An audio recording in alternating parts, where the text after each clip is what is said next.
Welcome back to the Kiwi Lads channel. We are here for the first international fixture in a very long time, and this one is going to be between Japan and Australia. Should be a very exciting contest. It's going to be kicking off in around half an hour's time, but we are going to be talking all things lineups, all things previewing this game as well. But I hope you are all doing well. We have got Paddy Wagon Reed, also Steve Smith in there, and Shane Hayes and Mark Morris. Welcome all to the live stream, and we are going to be looking through, first of all, the starting lineups for first Japan and then Australia. But looking through at the starting lineup that Japan have gone with, one thing I'm noticing straight away is they have got quite a few familiar faces in this starting lineup, with the likes of going with Inagaki.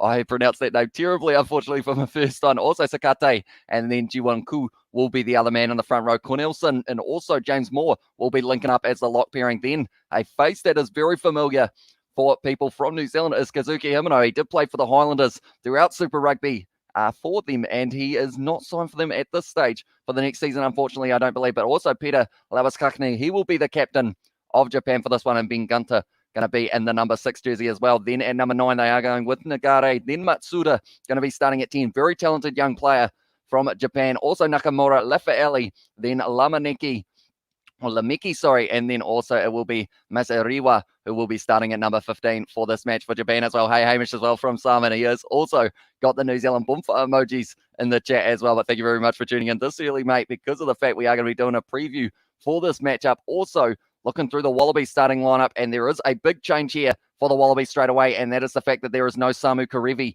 at number 12. He is not going to be here for this match, but instead it is the return of Hunter Paisami. He will be starting at number 12 for this match. But then first, looking through the front row, it is going to be James Slipper for Lau Whainga, and then always dangerous Taniela Tupou will be starting in that number 3 jersey. Isaac Rodder and Matt Phillip make up the the locks. So because of that, it does mean that Will Skelton is nowhere to be seen just yet, but I'm sure he's not too far off. He will probably get an opportunity up against the likes of Wales or maybe someone along those lines, but it should be a very exciting contest as soon as that man is injected into the side. Looking through the loose forwards, it is going to be Rob Leota at 6, Michael Hooper at 7, the captain, and then Rob Valentini going to be starting at number 8. Pete Samu to come off the bench, and he is a very dangerous individual with ball in hand as well.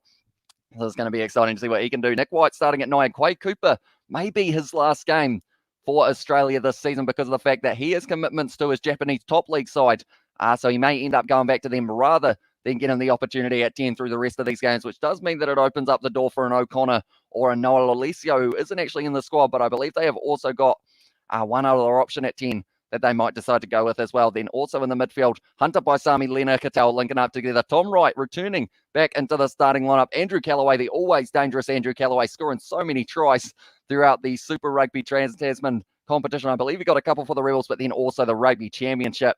He was able to be the top try scorer of that competition. Reece Hodge starting at 15 as well. We have got there Aussie. Oi, oi, oi. In the chat from Mark. I assume that is oi, oi, oi. We have got there hey, yo. And also from that was Katie. And then Dwayne has said Australia have a good defence, but who knows if Japan can break it. It's an exciting contest because of the fact we haven't seen too much of Japan recently, but anytime we see Japan return, they play good rugby.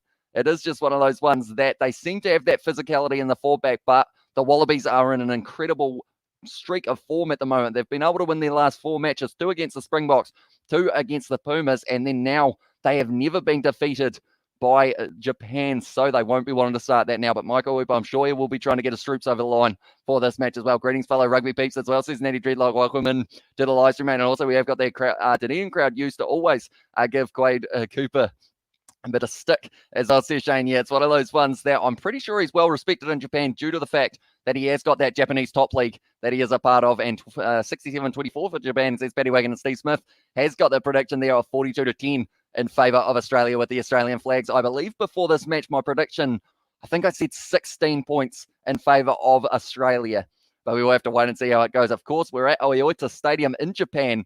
It is a stadium with a roof, as you can see next to me here with the green screen, but it's going to be exciting to see what happens throughout this match that is only around 30 minutes or 25 minutes away now, I believe it is. And at the moment, anyone who is curious about the Bunnings NPC, Southland actually beating Wellington at the moment, 12 points to 7 with only 3 minutes left of the first half. And Julian Savia unfortunately just gave up the board. Now it's an attacking opportunity for Southland here. Off the benches, 2 very strong sides, like I mentioned. You've got the likes of Connell McKinney not really getting too many, or McKinnery, sorry, not really having too many opportunities for the Wallabies so far. Also, someone to look out for, James O'Connor. He will be a very experienced man to bring off the bench in that number 22 jersey, can kick as well, which is beneficial. But then Tamura is also a very good option for Japan to be able to bring off that bench. And then Michael Leach is actually someone to watch out for Japan because of the fact that he is very experienced and he has kind of been there, done that. When it comes to causing upsets, that man is normally in charge, so we will have to wait and see whether or not he can get that going as well. We have got there 150 to Callaway alone as well, says Mark Morris. And also, was my niece's first birthday today, but wasn't able to attend because of alert levels. My sister set up a video for call for those who could not attend as well, says Novman. So happy birthday to your niece, and hopefully she is having an exciting day, even though maybe she's not allowed as many family members there as possible, but hopefully she does still enjoy the day. Looking through at Japan's past days that they have been playing rugby, it's been a little while. As you can see here, June 27th was the first time we saw Japan in action since, I believe it was the World Cup, up against the British and Irish Lions, 28 to 10 points, but they didn't play too badly in that game, Japan. They were able to hang in there for a little while up until, unfortunately for them, the British and Irish Lions just ended up running away with it at the end. Kazuki Himano, the one try scorer in that game for them, whereas the next week, when they did play up against Ireland, a lot closer, 39 points to 31. They scored a few tries for fun. Fafita is one to watch out for them because of the fact that he did very nicely in that match as well. And I assume more than likely he will be one of the danger men that they decide to go to repeatedly in that backline Japan throughout this match. But if there is a result, anything like these two, I feel like it's almost either one or the other. It's either going to be a runaway or it is going to be a very close game, and we will have to wait and see how it goes. But looking through at the Wallabies, they are in form. Like I mentioned, 2 wins back-to-back for Australia over South Africa as well. Very impressive. First game, 28 to 26. Second game, 30 to 17. A lot more convincing for that one. And then 2 solid wins over Argentina as well. And also we have got their Hamish and Australia and New Zealand flags are 2 similar Hamish as well, says Steve Smith. They are very close. I believe the 1 star is almost the difference between the two. If I'm not wrong, although... Do Australia, I'm going to sound like an idiot for saying this. Do Australia have 6 or 5 stars on their flag? Because I know that we've got 4 for the Southern Cross, but do Australia have 5 or 6? Do let me know. Good morning, ladies and gents. As well says Heinrich, welcome in. And Buller from Fiji, let's go Wallabies, says Robbie T as well. And welcome to you too. Stanley is high. Or Stanley is here, sorry. He said hi. He is not high, I assume. I don't know, Stanley. What you up to, mate? And also we have got their happy birthday to the little one. And also we have got there from Richard Singh. He has got the Japanese flags as well. Welcome in, mate. And also Japan from Hex. So it seems like quite a few people hoping for Japan to have a decent performance in this game. And I'm hoping that as well. I'm hoping it is a closely contested contest. But with the form that the Wallabies have been in, are they going to be able to run away with it in this game? We will have to wait and see. Looking through at these fixtures, as you can see here, Japan, they've got a busy schedule for the next few weeks. Their first game going to be up against Australia at home in OITA Stadium. Then the next game that they are going to be playing, Ireland versus Japan. That will be a good rematch from that match that I mentioned a little bit earlier on when it was 39 to 31. Then they've got the match up against Portugal, which is a little bit of an unknown at this stage. And then that game between Scotland and Japan, also a little bit of an unknown because of the fact that we haven't really seen too much of them playing off against each other. And Scotland are also one of those sides that you can never quite predict. We have got there the one big star in Australia represents the Commonwealth. That's about the only difference as well, says Steve Smith. And also we have got there Ollie Wilson has said, do you want to hear a funny joke? Go for it, mate. And also we have got there Go Japan from Stephen and 5 stars, says Natty there. And also we have got there Portugal. And also we have got there, hope you're all well, time for cones as well. Ronaldo playing, says Dwayne. I assume that is for that Portuguese game. Who knows? I feel like that's a decent question because a lot of these football players, where would you have them? In the back line, I feel like you'd have to put Ronaldo out on the wing due to the pace, but then he's probably got enough skill to be able to go in one of those first receiver roles. We'll have to wait and see. But then looking through at the Australian fixtures that they have got themselves, they have got that first game up against Japan. Then it is a week off, same as Japan in that regard. And then their first game is going to be up against Scotland. Next game, that is a huge one at Twickenham. It is going to be England taking on Australia. And then to finish it off, they are going to have a match up against Wales, which should also be a very good contest to watch because of the fact that these two sides, we love a bit of a rivalry, and Australia, they have been on a win streak, so a lot of sides want to try and dethrone them in that regard of trying to end that win streak, but we will have to wait and see how it goes as well. We have got there in the chat, my first time going to the gym in a few months as well, says Smithy Toilet, and I used to wake up at 5 a.m. every morning, go to the gym at 5:30 a.m. and leave at 7:30 as well, says Smithy Toilet, so hopefully you are enjoying it, mate. And also we have got there, hello Hamish, as a Wallabies fan, I think it will be pretty close at many points through the game. But I say Wallabies by 15 points, says Wallabies rule.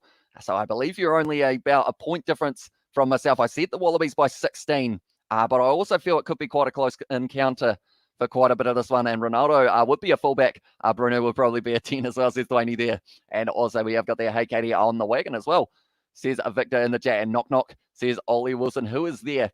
Do let me know, mate. But at this stage, I am not literally at the stadium. Imagine that, though. Imagine doing it from the commentary box at the ground. That would be pretty insane if we were able to do something along those lines. But speaking about the Wallabies starting lineup, it was insane what they were able to do throughout the Rugby Championship. They were able to finish second, 4 wins in a row, like I mentioned. They didn't start that well up against the All Blacks, but then from there, 2 massive wins over the Springboks, also beating the Pumas twice, was just something that you can't really take away from them at all. They were in form throughout that competition. Andrew Callaway, Samu Karevi, they do not have him for this game, but Callaway is still there. He is going to be out on that wing. They haven't also got Marika Korombeti. He is going to be staying in Australia.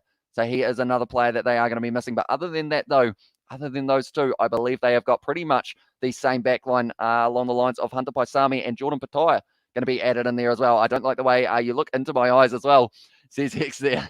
Yeah, I did end up looking at the camera for a small moment there. And also, I hope Japan have a good game, Hemisphere. But I'm picking a runaway for AU as well, says Victor. And also Kiwi in the chat from Ollie Wilson. Is that the Knock Knock who's there joke?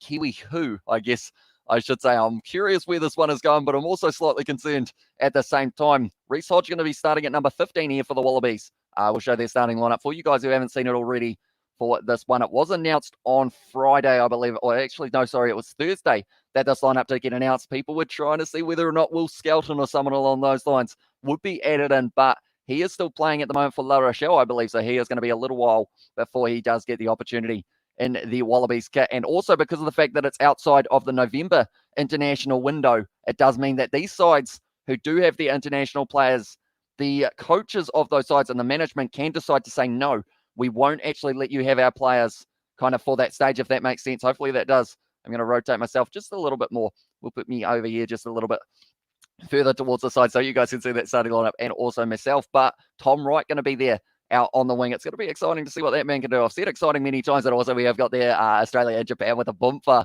emoji from Steve Smith as well. And Wallabies will probs win, but my heart wants to go for Japan. And also enjoy Katie taking a break from the letters as well, says Victor. And also we have got their ref is Paul Williams, a Kiwi. Revenge is nigh regarding the Aussies as well, says Sebastian. And also we have got there, you're not a man, you're a bird as well, says Ollie Wilson. I guess you learn something new every day in that regard, in the Devil's Letters as well. And also, excuse while I like my spliff as well, says Natty Dreadlock. And also we have got that Japan are a good side, and Dave Rennie knows that. So they've played a strong side, which I think will win as well, says Wallabies Rule. Yeah, it's one of those ones as well. Japan, they have been causing upsets in their past little while, in terms of they were able to beat South Africa a little while ago, but then they were also able to beat Ireland and Scotland, I believe, both in the same World Cup, to be able to get through to the quarterfinal. There will be a red card. C6, who do you think is going to be getting it? Do let me know, mate. And can you tell me the Southlands stag score, please? It's not working for me, says Cats are the best. So they are sitting 12-7 up at halftime at the moment, Southland. So they've got themselves an early lead in this game, which is very impressive indeed. If they are able to pull off the upset, which they haven't really had too many wins so far throughout the season, Southland, 4.5 months lockdown. Crowds and much now. Angst much now, as well, says Victor. And also we have got there the Drew of France in 2018. So they've had a few upsets that they have been able to cause in terms of just being able to hang in a match. But what we will be quickly doing is we will be switching over to the channel that it will be on, because it is going to be starting coverage here in New Zealand at 5:30, but the game will be kicking off at 5:45. We have only got around 15 minutes to go, ladies and gentlemen, till we get to see the game. Looking through the benches, I feel like someone who I'm looking forward to seeing for Australia is definitely Pete Samu. He has been a dangerous man. Angus Bell, also very solid individual. And then the James O'Connor and Tate McDermott flair that they can bring to a side. Sato and Tamura, though, they have got some very good talented backs available off their bench here, Japan, and then also Michael Leach as one to name for the forwards to be able to have a big impact. You still think the Japanese won't cause an upset, Amish, as well, says Aiden. I'm still undecided. I feel like I said 16 to the Wallabies because of the fact that I couldn't predict anything to save myself over the last kind of couple of weeks. I've always gotten it well and truly wrong. So we've got to wait and see whether or not it will be the case. It will be a forward. Don't know which team, but a forward as well, says X for the red card. And also Wallabies in Japan, the Springbok kryptonite, says Smithy Toilet. But yeah, at this stage, I'm feeling like Japan will start this match quickly, but then it's just a question of whether or not the fact that they haven't played as much rugby recently. We've got to remember when they played the British and Irish Lions, and also when they played Ireland, they had just come off their full top league season. So they had already had quite a bit of rugby in the kind of bank, I guess you could say, for their few weeks beforehand. But this time, we haven't seen Japan playing in a very long time, which is why I feel like the Wallabies also will try and push the pace in the early stages, because their offload game was phenomenal throughout the Rugby Championship. They were just able to keep on offloading that ball to every single person that they needed to. At 6:15, can I ask for Southland score, please? As well as this gets the best, go for it, mate, and I will try my best to let you know exactly what the score is in that fixture as well. But yeah, something that they did phenomenally was just be able to keep on finding the offloads. Callaway first try, says Heinrich. That is something that I can 100% agree with, because the fact that that man was in some crazy form over the Rugby Championship, so stupid. Only stand as the rights is honestly Rugby Union as well, says Kai. So I was hoping that they would be showing this game maybe free to air in Australia, because of the fact that it would be a good opportunity to see some of these Japanese players and also just get to see the Wallabies in action before those end-of-year internationals. But it seems kind of strange that they wouldn't want to show them as well. I want to see Wallabies versus Blossom series played at the same time as the Socceroos versus Japan Soccer series as well, says Mark Morris. I would not complain about that one, but I'm very keen to see more Japanese rugby in the future in terms of their internationals. I also wanted to see them play up against Fiji. Would be a cool one. Will you be doing a live stream of watching both T20 World Cup matches, Australia and South Africa, and England versus West Indies as well, says Coding. I believe I will be doing Australia versus South Africa. Is England versus West Indies on tonight as well?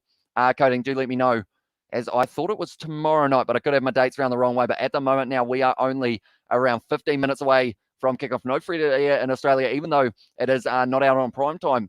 So just boring gardening shows instead, says Guy. And also, they almost never show spring tours free to air. It's no worse than when it's under Fox. Frankly, it's more accessible as well, says Mark Morris. It's one of those ones as well. They are just showing Japan have not scored a first half try against the Wallabies since 1987. That's a long time. I'm going to have to get a pen and write that one down quickly. 1987 was the last time Japan were able to score themselves a first half try. That is a crazy stat indeed. Are they going to change that today? Tell you what, we will ask the question, yes or no, in the chat, ladies and gentlemen. Are Japan scoring a try in this first half of this match and breaking that over 40-year drought of not being able to score a try? Yeah, bro, today is doubleheader. Both matches are happening today as well, says Coding. Because I believe we have got the match that has taken place between the All Blacks and USA tomorrow morning at 8. So I may end up doing the first match of those two and then ending up sleeping for a little bit in between the next live stream as well. Can we see the lineup, says Victor? You sure can. And also we have got there Eddie Jones made Japan. One moment, I will quickly put the Japanese lineup up for a start. Eddie Jones made Japan a decent team. Don't know how they will be when their key players retire as well. They could just slip back to being a pushover team, hopefully not, as well as their Steve Swift there, and also Andrew Callaway and Ikatel to score the first two tries, Quaid converting them with ease as well. And of course, with a stadium and the roof that it has got, it does mean that there won't be much wind in this stadium at all. I wouldn't think so. It is going to be perfect conditions by the looks of it. A nice sunny day at OITA Stadium in Japan, and also 120-12 at Japan starts running Wallabies game as well, and also England West Indies at 1 a.m. Sydney time. So what's that? 3 a.m. New Zealand. It is indeed. It would be very late indeed there in New Zealand. A shot, as I says Victor. And also we've got the I reckon they are twice the team that they were last time these two sides played, as well, says Mark Morris. But we are showing the Japan lineup. Now we will look at the Wallabies. Now two big players that the Wallabies do not have for this fixture. In the number 12 jersey, instead of Samu Karevi, it is going to be Hunter Paisami. And then the other change that they have got, rather than having a Marika Korompeti in that backline, it is going to be Tom Wright instead. Callaway, doesn't seem to matter what wing you put that man on. He is scoring tries for fun at the moment. Was able to get himself, I believe, 7 throughout the Rugby Championship, which was about 3 more than any other player on the field as well. Also, when you've got Michael Hooper, he was able to pick himself up a try in the game up against France, and he has been consistent throughout every single match that he has been playing. He's been able to get himself that go-forward momentum as well. Unfortunately, that Samoa cancelled their tour. Unfortunate.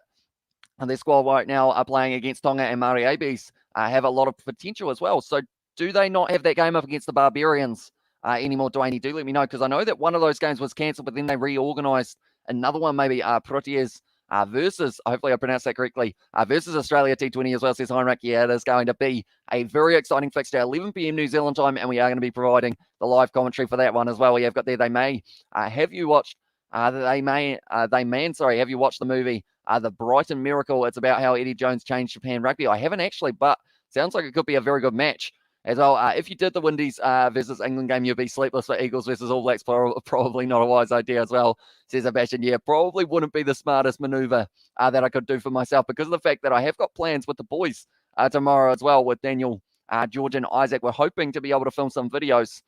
So we'll have to try and be just a little bit awake for that one as well. But that's going to be very exciting. These are the benches. These guys are going to be very exciting off this bench as well. I've said exciting about 17 times at least throughout the first few stages of this live stream. But the facts are the facts, and that is that this match is going to be a good one. We have got the Hamish emojis from Katie Dixon. Yes, they do, but it's with players and coaches based in Europe. So there's no Ed Fidel, the GOAT as well, says Dwayne. So yeah, hopefully he does sign with Moana Pacifica, because they are putting together a very good side. Speaking of Australian players, Sakopi Kepu signing with Moana Pacifica. He was at Counties Manukau this year, didn't really get too many opportunities due to the lockdowns, but he is going to be back and he's going to be raring to go. Also, Christian Liliafano going to be in that Moana Pacifica side. They are building a base for what could be a very tough side, and I'm excited for it. They're picking out the best players of the Bunnings NPC. Also, a few of those other players from Super Rugby, such as a Henry Stowers. The one concern I have is the fact that they're probably going to be weakening the Australian sides by picking those good players, such as a Henry Stowers for the Brumbies, and kind of along those lines. But yeah, we will have to wait and see how it goes. Manasa Mataeli, I know, has headed to the Western Force. So he is one who is going to be missing. But I hope for Lau Fakatava, if he doesn't get much game time at the Highlanders, he does get an opportunity to play for Moana Pacifica or someone along those lines. We have got there. When does the game start, says Liam Gaines. At this stage, the game is 9 minutes away from kickoff. The teams are just doing their last little bit of preparation. We're seeing Quade Cooper there at first receiver throughout this match as well, but we are going to have the national anthems, and then we are going to be straight into it. Paisami dummies, breaks, and offloads to Galloway surely as well, says Mark Morris. It is a very decent shout because of the fact that Hunter Paisami, he's been out of the jersey for a little while. Samu Karevi kind of came in and took that position. Matt Tamua out with an injury as well. It was a concussion that did leave him out. Unfortunately, what's your prediction for the New Zealand versus USA game, Hamish? As I said, Steve Smith, this is a tough one to try and predict, because the USA, they've gone with all players from the MLR, which I absolutely love, because of the fact that they're giving a lot of young, talented players a chance to shine on the international stage. I'm going to say we're going to go 8 points to the USA, and I'm going to say 63 to the All Blacks. That seems like a weird number. Actually, no, I'm going to change that to 65 just because it's a little bit rounder, and I'll probably forget it if I don't go with a nice round number. Bonsai, as well, Australia by 20 points today, Hamish. As I says, David, and also we have got there the Bulg, the Kieran, and the 10. As well, to be fair, the Aussie teams have been shocking for the last 5 years or so, as well, says Guy. So it's going to be interesting to see how they go. First game in the Northern Hemisphere in quite a wee while, but like I mentioned there, 1987, the last time that the forwards or anyone for Japan were able to score a try in the first half. Like the video and subscribe to the channel for international, Pacific, European, African rugby, plus the T20 Cricket World Cup as well, says Sebastian with the 10 out of 10. You heard the man. If you are new to the channel, be sure to hit that subscribe button. Also, if you do enjoy a podcast, we have got the pinned comment as the link to our international rugby podcast where we talk all things rugby, and this game will certainly be mentioned alongside the All Blacks versus USA one as well. They're showing the highlights of Len Ikitau throughout that game up against the Springboks. Same with it was Daniela Tupou as well. We have got there. Your rugby knowledge is vast, Hamish. Thanks for the streams as well, says Victor. And also that prediction is realistic as well, says Steve Smith. And yeah, I'm still yet to get a perfect prediction. I've been 1 point off, I believe, a couple times, but you never quite get that absolutely perfect one. So we'll have to wait and see whether or not it will be the case here. But do you think, what is your score prediction, Steve Smith? Do let me know as well. And also from Victor about my rugby knowledge. I feel like it's down to you guys as well. You guys have helped me out hugely when it comes to trying to predict. Tell you what, I like the look of the stadium at the moment. There's quite a few people there. I got a few behind me as well, but it is a daytime game. It's just because the roof's on that it's a bit dark, I guess. But also we have got that interesting Rodder seems to have secured his starting lock jersey. That might change with Skelton and Arnold though as well, says Mark. I would think that it will be because of the fact that like Will Skelton, as soon as he's available, I feel like they've got to play him. He's an absolute unit of an individual, Will Skelton. He's huge. And because of that, I feel like that's one thing. Like these guys in France, like they're only used to playing Will Skelton or against Will Skelton because they've seen him so often for La Rochelle and whatnot. But when you see a man who's over 2 meters tall, Will Skelton, and weighs plenty as well, and he just charges at you, you don't know what to do. You just end up freezing when you do see him coming at you. And wouldn't it be nice if the Werewolves Cadbury riding in the car would be a tasty treat? Changing gear would soon become a problem as well, says Postman Pat. And yeah, I remember that old ad that we did have here in New Zealand for the Wouldn't It Be Nice if the World Was Cadbury ad as well. There are 2 giant bottles on the field at the moment. But I assume that is some sort of sponsor we have got there. Can't you show the game? As I says, there's unfortunately due to licensing and copyright, if we were to show any match footage or audio, our live stream would get taken straight off YouTube and we will get banned, sadly. So that is why we are unable to show it. I do apologise. The Japanese crowd at the moment, giving the Wallabies a round of applause as they make their way out onto the field. We have got there. Can't wait for the Americans blasting jump around at the game and destroy yet another stadium as well.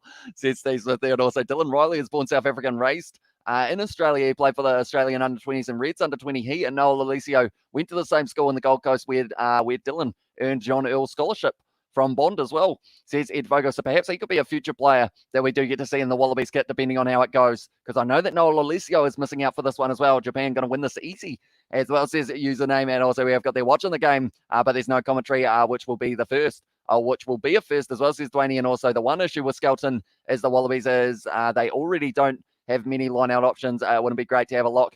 You need both props to lift as well, says Mark Morris. That is a very good point. He's a solid man. Will Skelton, I'm not too sure how much he weighs. I believe it's like 140 or somewhere around there. A cheap demolition team as well, says Katie Dixon there. But now at this stage, Japan making their way out.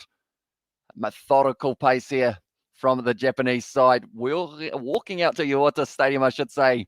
The crowd look like they are excited for this game. Wins ABs versus USA. It is going to be at 8:30 a.m. tomorrow morning on Sunday. So it is going to be a very exciting one as well. And we are going to be covering that game on the channel. So if you are new, be sure to hit that subscribe button. It is hugely appreciated. And we are very, very close to 7,000 subscribers. So if you haven't already, be sure to leave a like and subscribe to the channel. Like I mentioned, hugely appreciated all of the support you guys have been given. These rugby live streams, our first international fixture since almost, I would say, the last game of the Rugby Championship, I think was the last game that we did get to see for international rugby. We have got the game tomorrow with USA taking on the All Blacks, and then the week after it is going to be Wales taking on the All Blacks as well, and another fixture is going to be taking place that I'm trying to think of off the top of my head, but it isn't quite coming to mind. Maybe it is just Wales who are playing next week up against the All Blacks. That might be the only game that we have got, but at the moment, we are going to have the national anthems of the two sides, and then we are going to be underway. I'm very nervous for this game because of the fact you almost forget what international rugby is like when you have a couple of weeks off. But Australia's national anthem is now going to be blaring, and then we are almost ready to go for this matchup as well. Do let me know your score predictions, and also do let me know who you think is scoring the first try of this match, ladies and gentlemen. I would go Andrew Callaway, but I believe someone already has that one. So I am going to say it's going to be Rob Bellatini or Kazuki Himano. I'm going to say it's going to be a number 8 for one of these two sides. I believe Dylan Riley is playing for Japan in the bench. Number 23, he moved to Japan for Panasonic Wild Knights contract as well. He is indeed Dylan Riley, so he's going to be Noel Alisio's old teammate, and Noel Alisio's not going to be there to face him, unfortunately, for this one. But we do see Samu Kerevi. Also, it is, I believe there was Lockie Swinton, Feleti Kaitu'u as well was over there, so they are waiting, and Reesod just got a big smile on his face. He's a very happy man. I don't know what happened. I don't know whether or not someone may have sung it out of key or something, because he was chuckling at the national anthem, but maybe it's just the atmosphere because of the fact we have got rugby back in Japan, international rugby as well. We have got there. Wonder how much damage the song cost over the years as well, says Steve Smith. Also, we have got there, Hamish, do you think the Bay will beat Waikato? Says David. That is a tricky one. Hawke's Bay, of course, going to be having this Ranfurly Shield on the line up against Waikato. I believe they will be able to win at Hawke's Bay, but Waikato, they've had a couple iffy performances over the last couple of weeks, which makes me think maybe they could win this one. Waikato to take the shield as well, says Shane. And also we have got there, hello from Noah Smith. Welcome into the live stream, mate. It's the oddest of things. Once you see them wearing the Nations jersey and singing the anthem, your spine gets chilly as well. See Sebastian, yeah, it's pretty awesome to see. At the moment, Japan singing their national anthem, and then we are going to be underway for international rugby. The first match of the Autumn Nations series that is going to be taking place. Northern Hemisphere taking on the Southern Hemisphere. Our Giants from the South going to be heading up there. First game in Japan, and it is about to get underway. The crowd are giving the applause, a respectful applause as well, I will mention there. But now at this stage, the ball is being run out onto the field, and we are about to get underway. I'm almost smiling ear for ear. At the moment, prediction is that they will... that the Bay will of not quite enough as well, says Mark. And also we have got there that song, and We Will Rock You as well. Of course, that's the foot clap, isn't it, for We Will Rock You by Queen. We have got there. What's your score prediction for this game? I said the Wallabies by 16, but I'm excited because of the fact that this game could go in any way, any direction. 1987 was the last time that Japan were able to score a try in the first half of a game up against the Wallabies. They have never beaten the Wallabies. Paul Williams will be in charge of this match with yourself as well, says Dwayne, and big shoes to fill for Hunter Baisami. It is indeed coming back. Your first game back after Samu Karevi was the informed number 12 of the tournament. Quade Cooper will be kicking off here right to left, and this game at OITA Stadium is about to be underway here. The sun is blaring in at the moment. It looks like a beautiful day in Japan.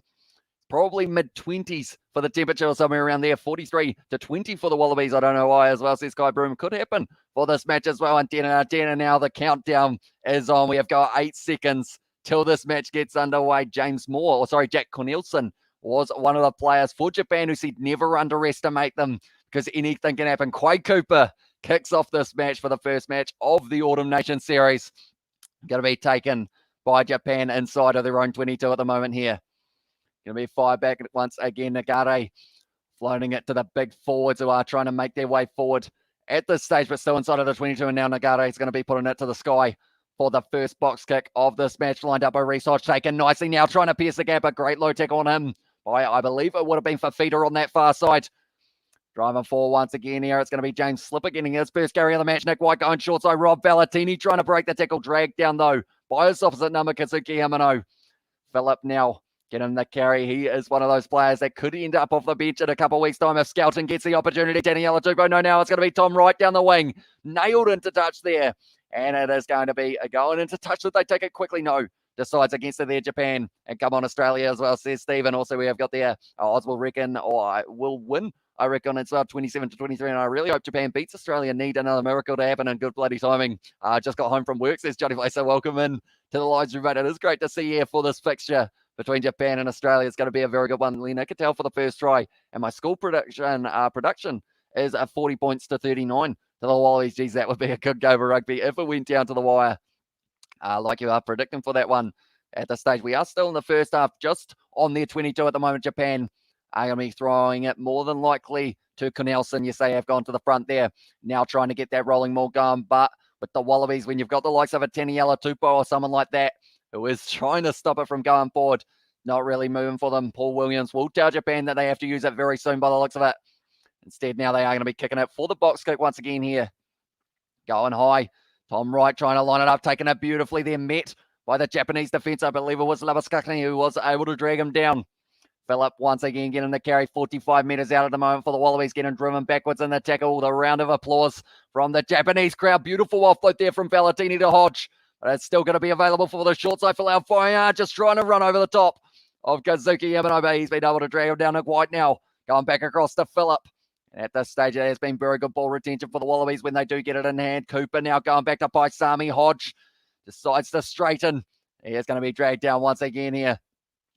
Nick White back across field. They are up to 7 phases at the moment. Finding the offload there was Phillip. Now Rodder receives the ball back. James Slipper once again getting the carry. So at this stage, it is a little bit of a stalemate between the Japanese defense. Good sell of the dummy from Callaway, driving its legs forward.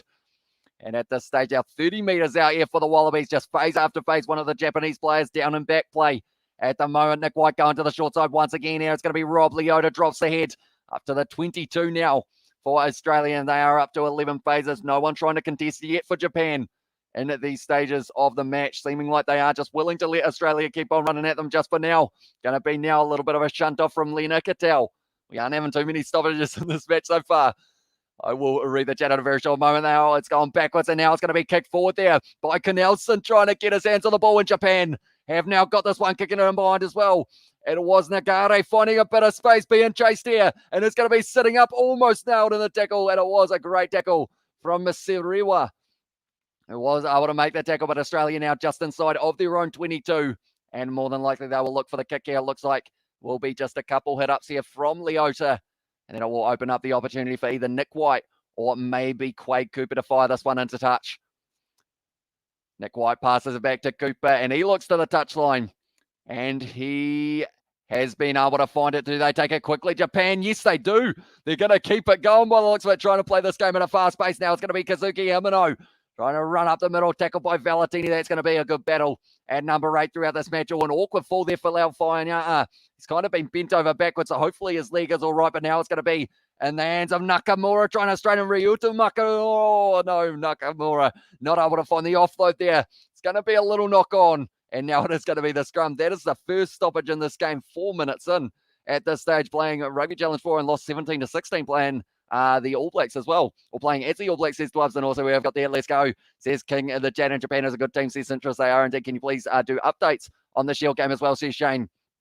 Yeah, I can do. I will let you know exactly how it is sitting when it does start. It is going to be kicking off, and I believe it is actually kicking off about now, isn't it, for that match? Or sorry, no, it will be a 7:05 kickoff for that game of the Ramphilly Shield between Waikato and also Hawke's Bay. We have also got there as King Cooper scoring a try in this one.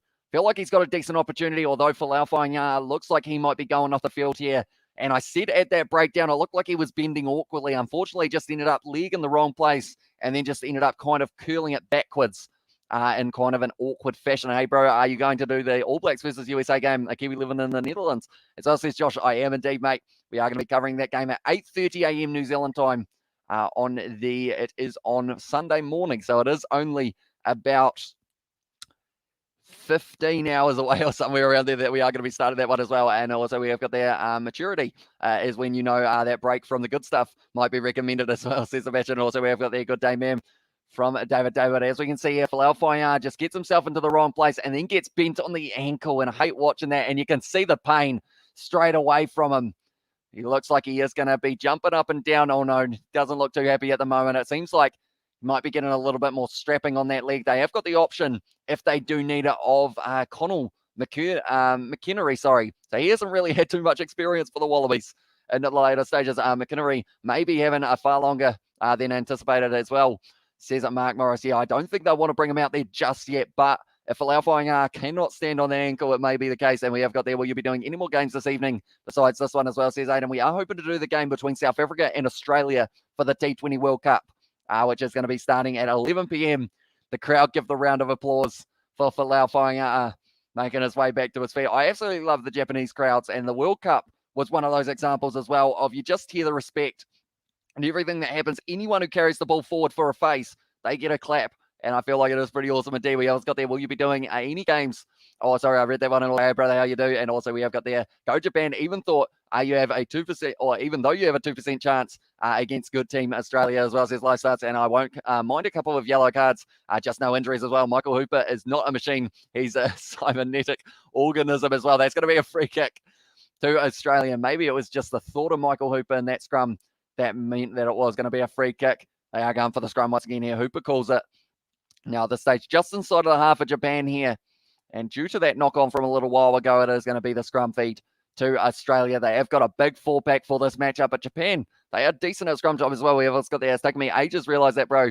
And it's good to watch international rugby sober for once as well, says that Johnny Blaze. So hopefully you are enjoying it so far, mate. But Nick White now going to have the scrum feed. They have got McDermott off the bench here for the Wallabies, which could be a good option in the later stages of this fixture. But now it's a good push there from the Wallabies, but holding on for a little bit. Japan, it's going to be their advantage now. Now Rob Valentini breaking off the back, gives it off to Paisami. Quade Cooper inside ball to Valentini, and he's now breaking the line. Offload out the outside to Cooper. Callaway is on the outside, goes on the inside to Hodge though.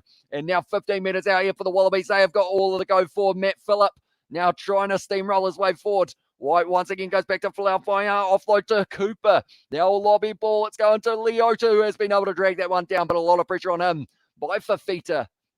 Still available for the Wallabies though, just inside of the 22. Slipper offloads about Cooper. Wide cut out pass, it was a challenge in the air. Sitting up though for Andrew Callaway, stepping on the inside, but dragged down once again there.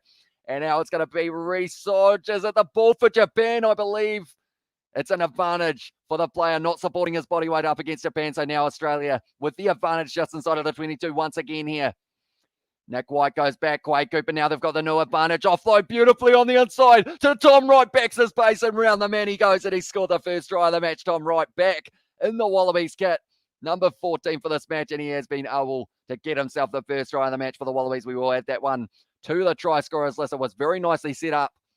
And in the end, he was just able to pierce his way through. Tom Wright has only been out there, I believe the last game that he had was France. It's been a long time. They had the advantage Quade Cooper saw the option, found the offload to him as well, and then Tom Wright just backed his pace, did a little bit of the stutter step, and Masarewa just wasn't going to be able to stop him from there. He just backed his pace and went straight around Tom Wright and scores the opening try of the match for the Wallabies in the 8th minute or so. He was able to score, and we will add that one to the try scorers list as well. We have also got their try from Steve Smith, also Katie Dixon, from Sebastian, from Dwubs in there as well. I worked for a Japanese timber company in Rotorua for a few years. My goodness, they could work as well, says David. And also we have got there, hit the subscribe, folks. Almost 7K, you heard the man. If you haven't already, be sure to hit that subscribe button. We are extremely close to 7,000 subscribers. So if you want to help us out, please do. It is hugely appreciated. We are only 32 away from being able to hit it. Let's see if we can hit it before the end of the live stream, perhaps. So now it's going to be Quade Cooper will be lining up this first kick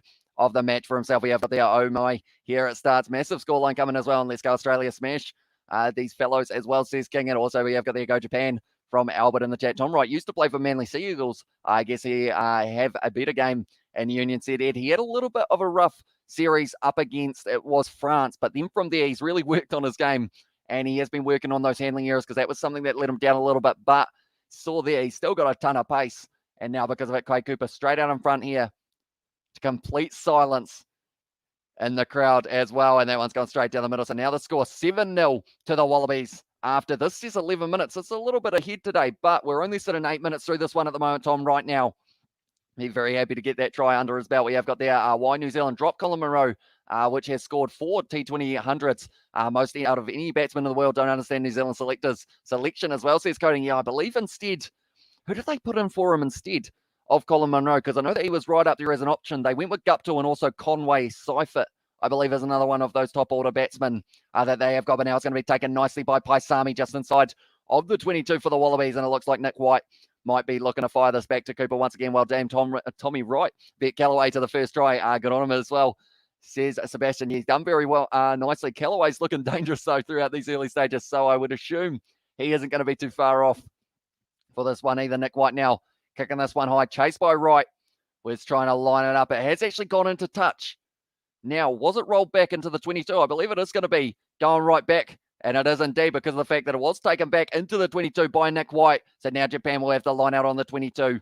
4 tries in the first half as well. So he said, are you giving any tries to Japan? Ed, do let me know, as they have not scored a first half try since 1987 up against the Wallabies, which is a crazy stat when you think about it. Who's your favourite Blues player? As well, says Noah Smith. I quite enjoy watching Dalton Papali'i or someone along those lines just go about his business in that front row, or sorry, in the forward pack with the loose forwards. Now it's going to be passed back by Japan. Or lined up there was a halfback by Valentini looking for the offload. It's in the hands of Cooper, though. It's given straight back, though. And now Japan, they've got space on the outside. It's going to be Fafita with the step. Offload on the inside. Skakne, the ball knocked down by Cooper. Oh, sorry, it was Hooper who was able to get that one. And now the Wallabies have been able to take this one straight back. And Nick White now going to be passing it back into the pocket. I believe Reece Hodge will be waiting back there. No, instead it is going to be off the left boot of Lena Katau. And that is a good kick downfield from the Wallabies to avoid a little bit of the pressure as well. We have got their own Nigel Thornberry as well, says Cody Dixon. Also, yeah, Japan will score 2 tries today, says Stanley Murphy. It was a great run, but then, unfortunately, Quade Cooper able to rip it straight back, and then from there, stolen straight back by Japan out into the hands of Miserewa. But then they just weren't quite able to find their way through the gap there, Japan. But they're putting pressure on the Wallabies early, and they need to make sure they keep that up. Wallabies, so swatting it away at scrum time, line out time. And they have been able to steal that one now inside of their 22. And now Quade Cooper kicking it back down the middle of the field, just going to be sitting up nicely here. For it is Lemeki, sorry. I feel like some of these pronunciations are not the best, so I do apologize in advance for some of them. And now at this stage, the ball's just going to be on the side of Japan currently. Only 40 metres out. Good attacking run there from their number 7. Once again, using the back line here for Japan. Draw and pass.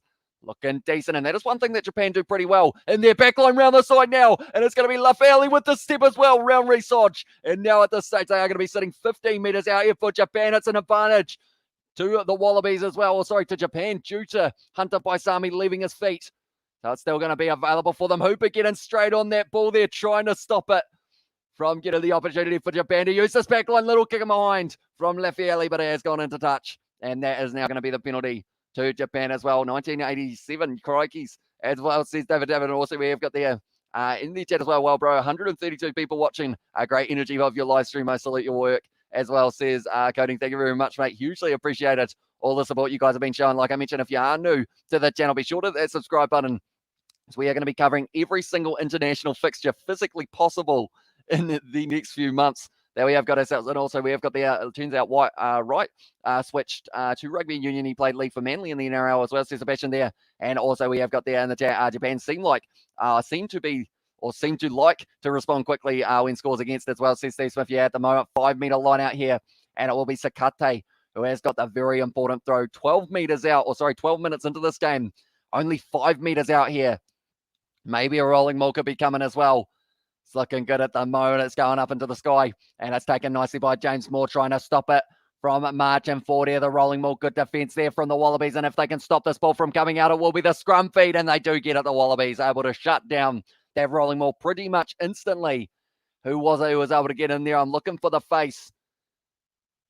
Okay, they're showing the Japanese player's face. I believe that was Moore who wasn't quite able to get that one out there. But in the end, it was just the Wallabies able to shut it down as soon as they could. Hi from Thailand as well. Says there, so welcome into the live stream once again, mate. And also, let's go Australia, backing our fellow Anzacs as well, says Johnny Blaze. And also, love the Reno at your place, says Ian. Thank you very much, mate. I decided to build a stadium in my spare time. It took a little while to get it kind of up and about, but because of the retractable roof. Although I forgot to open it for this one as well. We haven't got there. Is this game not on DSTV? Maybe not. I know that it's on Stan and also on Sky. So I'm not too sure whether or not we do get to see it if you're in South Africa, which is a bit of a shame because of the fact that it is an international fixture with, at the end of the day, a couple of their very good sides. Reece Hodge going off the field, and he is holding his wrist like this. At the moment, I believe it's either shoulder or arm, but that means that his night is going to be over, and Jordan Petaia making his way out there a lot earlier than he would have been expecting as well. We have got there Reece, made of glass. Hodge shouted as well, says Johnny Blaze. And also we have got there, is it just me or the Wallabies perfecting no arms? Grass cutter tackling as well. Says there's, I haven't seen too many of them yet in this game, but we will have to wait and see, I guess. And also we have got there, it's not on DSTV, says Bertie. So that is a big shame in that regard. And I'll tell you what, the chat is going quick at the moment. We have also got there, Isaac has said the green screen looks sick as well. Thank you very much, mate. Penalty there to the Wallabies. And Steve has said, excellent job, boys. There as well. Evening, Hamish. Hope you're well. It's been a while as well, says Bertie V. It has indeed, mate. Hopefully, right back at you. You have been well in that regard, and you've been enjoying the fact that we have got international rugby back now. Front row collapsing, unfortunately, there was against Jiwon Ku, who was penalised, and now 30 meters out from their line here. They are going to have the opportunity at a line out. We have got there. If Australia didn't win by 25 points at least, then they should quit as well. And there from Hirashikesh. Hopefully I pronounced that correctly. And also not on DSTV for some odd reason. Yeah, I would have thought that this game, due to the fact that it was an international fixture, they would have had it covered in South Africa. But now at this stage, Leota wrestled to the ground there, and a good tackle by Moore. Once again, it is going to be fired back for this backline. It has been looking sharp. Callaway with a bit of a juggle, though, putting himself under pressure. Drag down there, get him back up, and he's gone again. So it's a penalty to Japan. And at this stage, they are straight out in front. Valentini tried to take the quick tap. Unfortunately for him, though, wasn't his side with the penalty. The big question here, they are taking the 3. I was going to say, do you get some form of points on the board early on in this one, or do you decide to go for the corner once again? The last rolling maul did not work out. Watching Wellington versus Southland at the moment, number coverage or no coverage, but listening to you intently. Cheers from South Africa as well, says Ali. Well, thank you very much. What is the score in that Southland versus Wellington game? I know that they were in the lead at one stage. We have got there the Kieran, the green screen lights Kieran with a oi for Kieran emojis. I need to somehow find a way of putting him here, but I think he's a little bit too big to be able to fit kind of in this region because there isn't much space next to the green screen. So perhaps I can move it back and then fit Kieran in at some stage as well. And maturity is a 15-year-old bottle of Booker's Bourbon. Just say it as well, says David. And also we have got the, I don't agree with that pen. Callaway wasn't out in my opinion as well, says Mark. And also we have got Australia playing like 10 countries here, says Live Starts. And also Australia Rugby is on the up, says D. They're doing very nicely. Rugby Championship 4 in a row. It's just absolutely awesome. We have got there bringing pay-per-view by game as well. Says I know that Rugby Pass used to do something similar. One has been kicked straight down the middle, and now Japan going to be able to get their first points on the board, and the score is going to be 7 to Australia and 3 to Japan. 4 points behind. It's Bourbon night as well, and 3 to 7 says Ed, and also Wellington 12 and Southland still on 19. So that's been a very close game. But who scored the second try for Wellington? Ali Wood, do let me know because I believe they only have one. When I did see last, they were actually losing that match 12 points to 5 at halftime, but now it's going to be kicked off by Quade Cooper once again and taken nicely by Moore just outside of the 22 here for Japan. Nagare, once again, going to be passing it back across, and that is one thing. Tell you what, somehow, Daniela Tupou almost was able to keep himself on his feet when he was getting wrestled to the ground. It's going to be the box kick here. A little bit of shepherding there from Nick White, perhaps, but it's going to be on the side of Australia now. And Nick White now going to be passing back across to Quade Cooper. They've got the men on the outside. Paisami tries to use the link up with Pataya dragged down. And Japan trying to get straight on the ball. Not quite able to, though, for themselves. But we are currently sitting 16 and a half minutes through this fixture. And the Wallabies are once again going to be on the attack 45 metres out from the Japanese line. Beautiful ball there to Falau Whainga, but he is dragged down by Himano. And a very good tackle. Quade Cooper sells the dummy. Tries to go himself. He is bumping off the tackle. Found the offload to Rob Leota as well. And that is one thing that the Wallabies did it phenomenally throughout the Rugby Championship, is finding that offload. That was a flat pass to, it was almost Phillip. Is he allowed to play that one on the ground? It's going to be the penalty, or at least an advantage here to Japan because of the fact that Phillip was lying down on the ground. And now it's going to be the counter-attack for Japan. Once again, trying to link up with the offloader was Lameki. Not quite able to, though. Now it's going to be back to more draw and pass here. They've still got penalty advantage here for Australia. Or sorry, for Japan. Raffaele going back once again.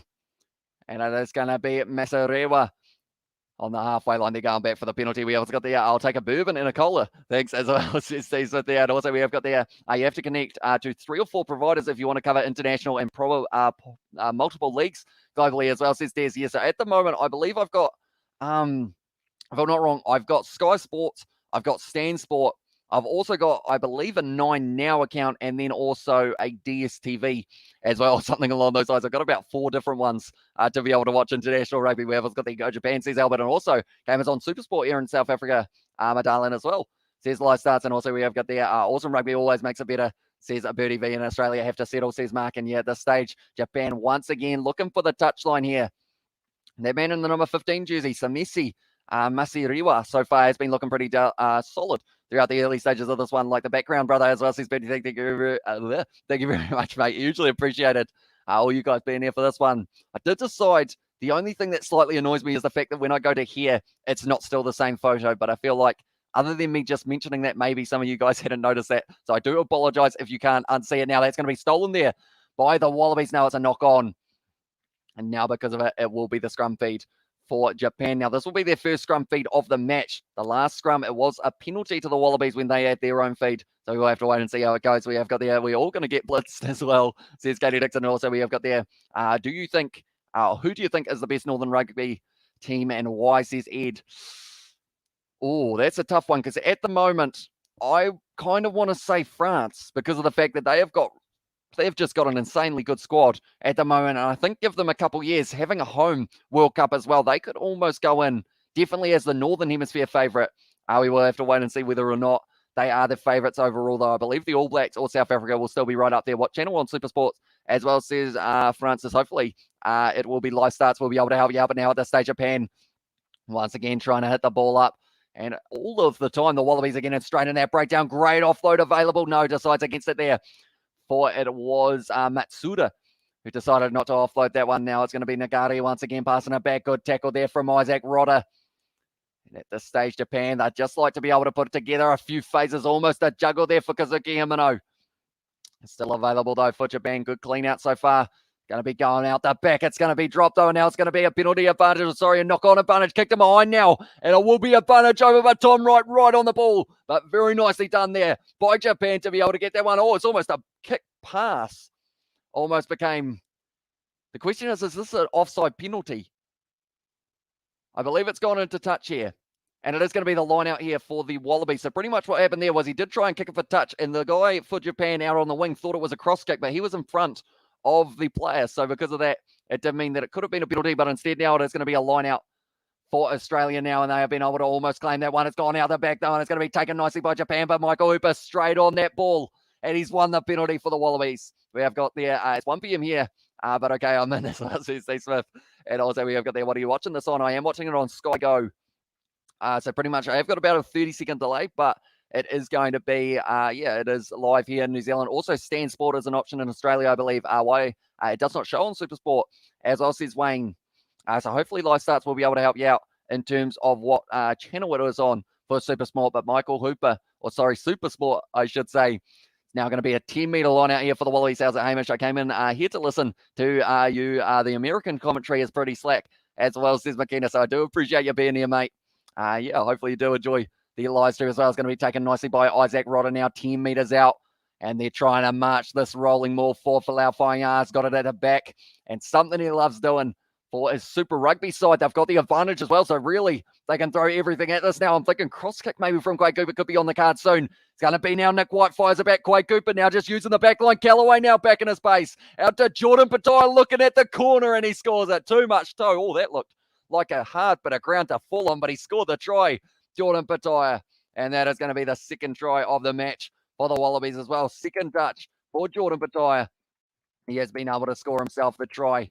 We will go like that as well. Jordan Pattaya scoring it in around the 20th minute of this fixture, and that is the second try of this match for the Wallabies. He just had too much pace. Tell you what, the way he fell on the ground did not look too nice because of the fact that that part of the field is extremely dry and just ends up kind of having a sand bath in that corner by the looks of it. We have got there the tries in the chat as well from Katie Dixon. Also, we have got the rugby is always a good excuse for a good booze up in Binge as well. Says Steve Smith with the few emojis there. And Chris passing as well, says Dwayne. Yeah, looked very good on the back line. And as soon as Callaway got that ball, you knew he was either going to back himself or he was going to pass it on the outside to Pattaya, who's got plenty of toe and was able to get himself all the way to the try line. This Japan team is bad as well, says Live Stars, and also Pattaya in the chat from Ed Vogo. He's only just come out on the field due to the injury of Reece Hodge, and he's already backed himself up a try as well. We have got there, went through all the Supersport channels. There is South Africa and no Australia versus, or here in South Africa, there is no Japan versus Australia. So hopefully they do at least have the highlights on YouTube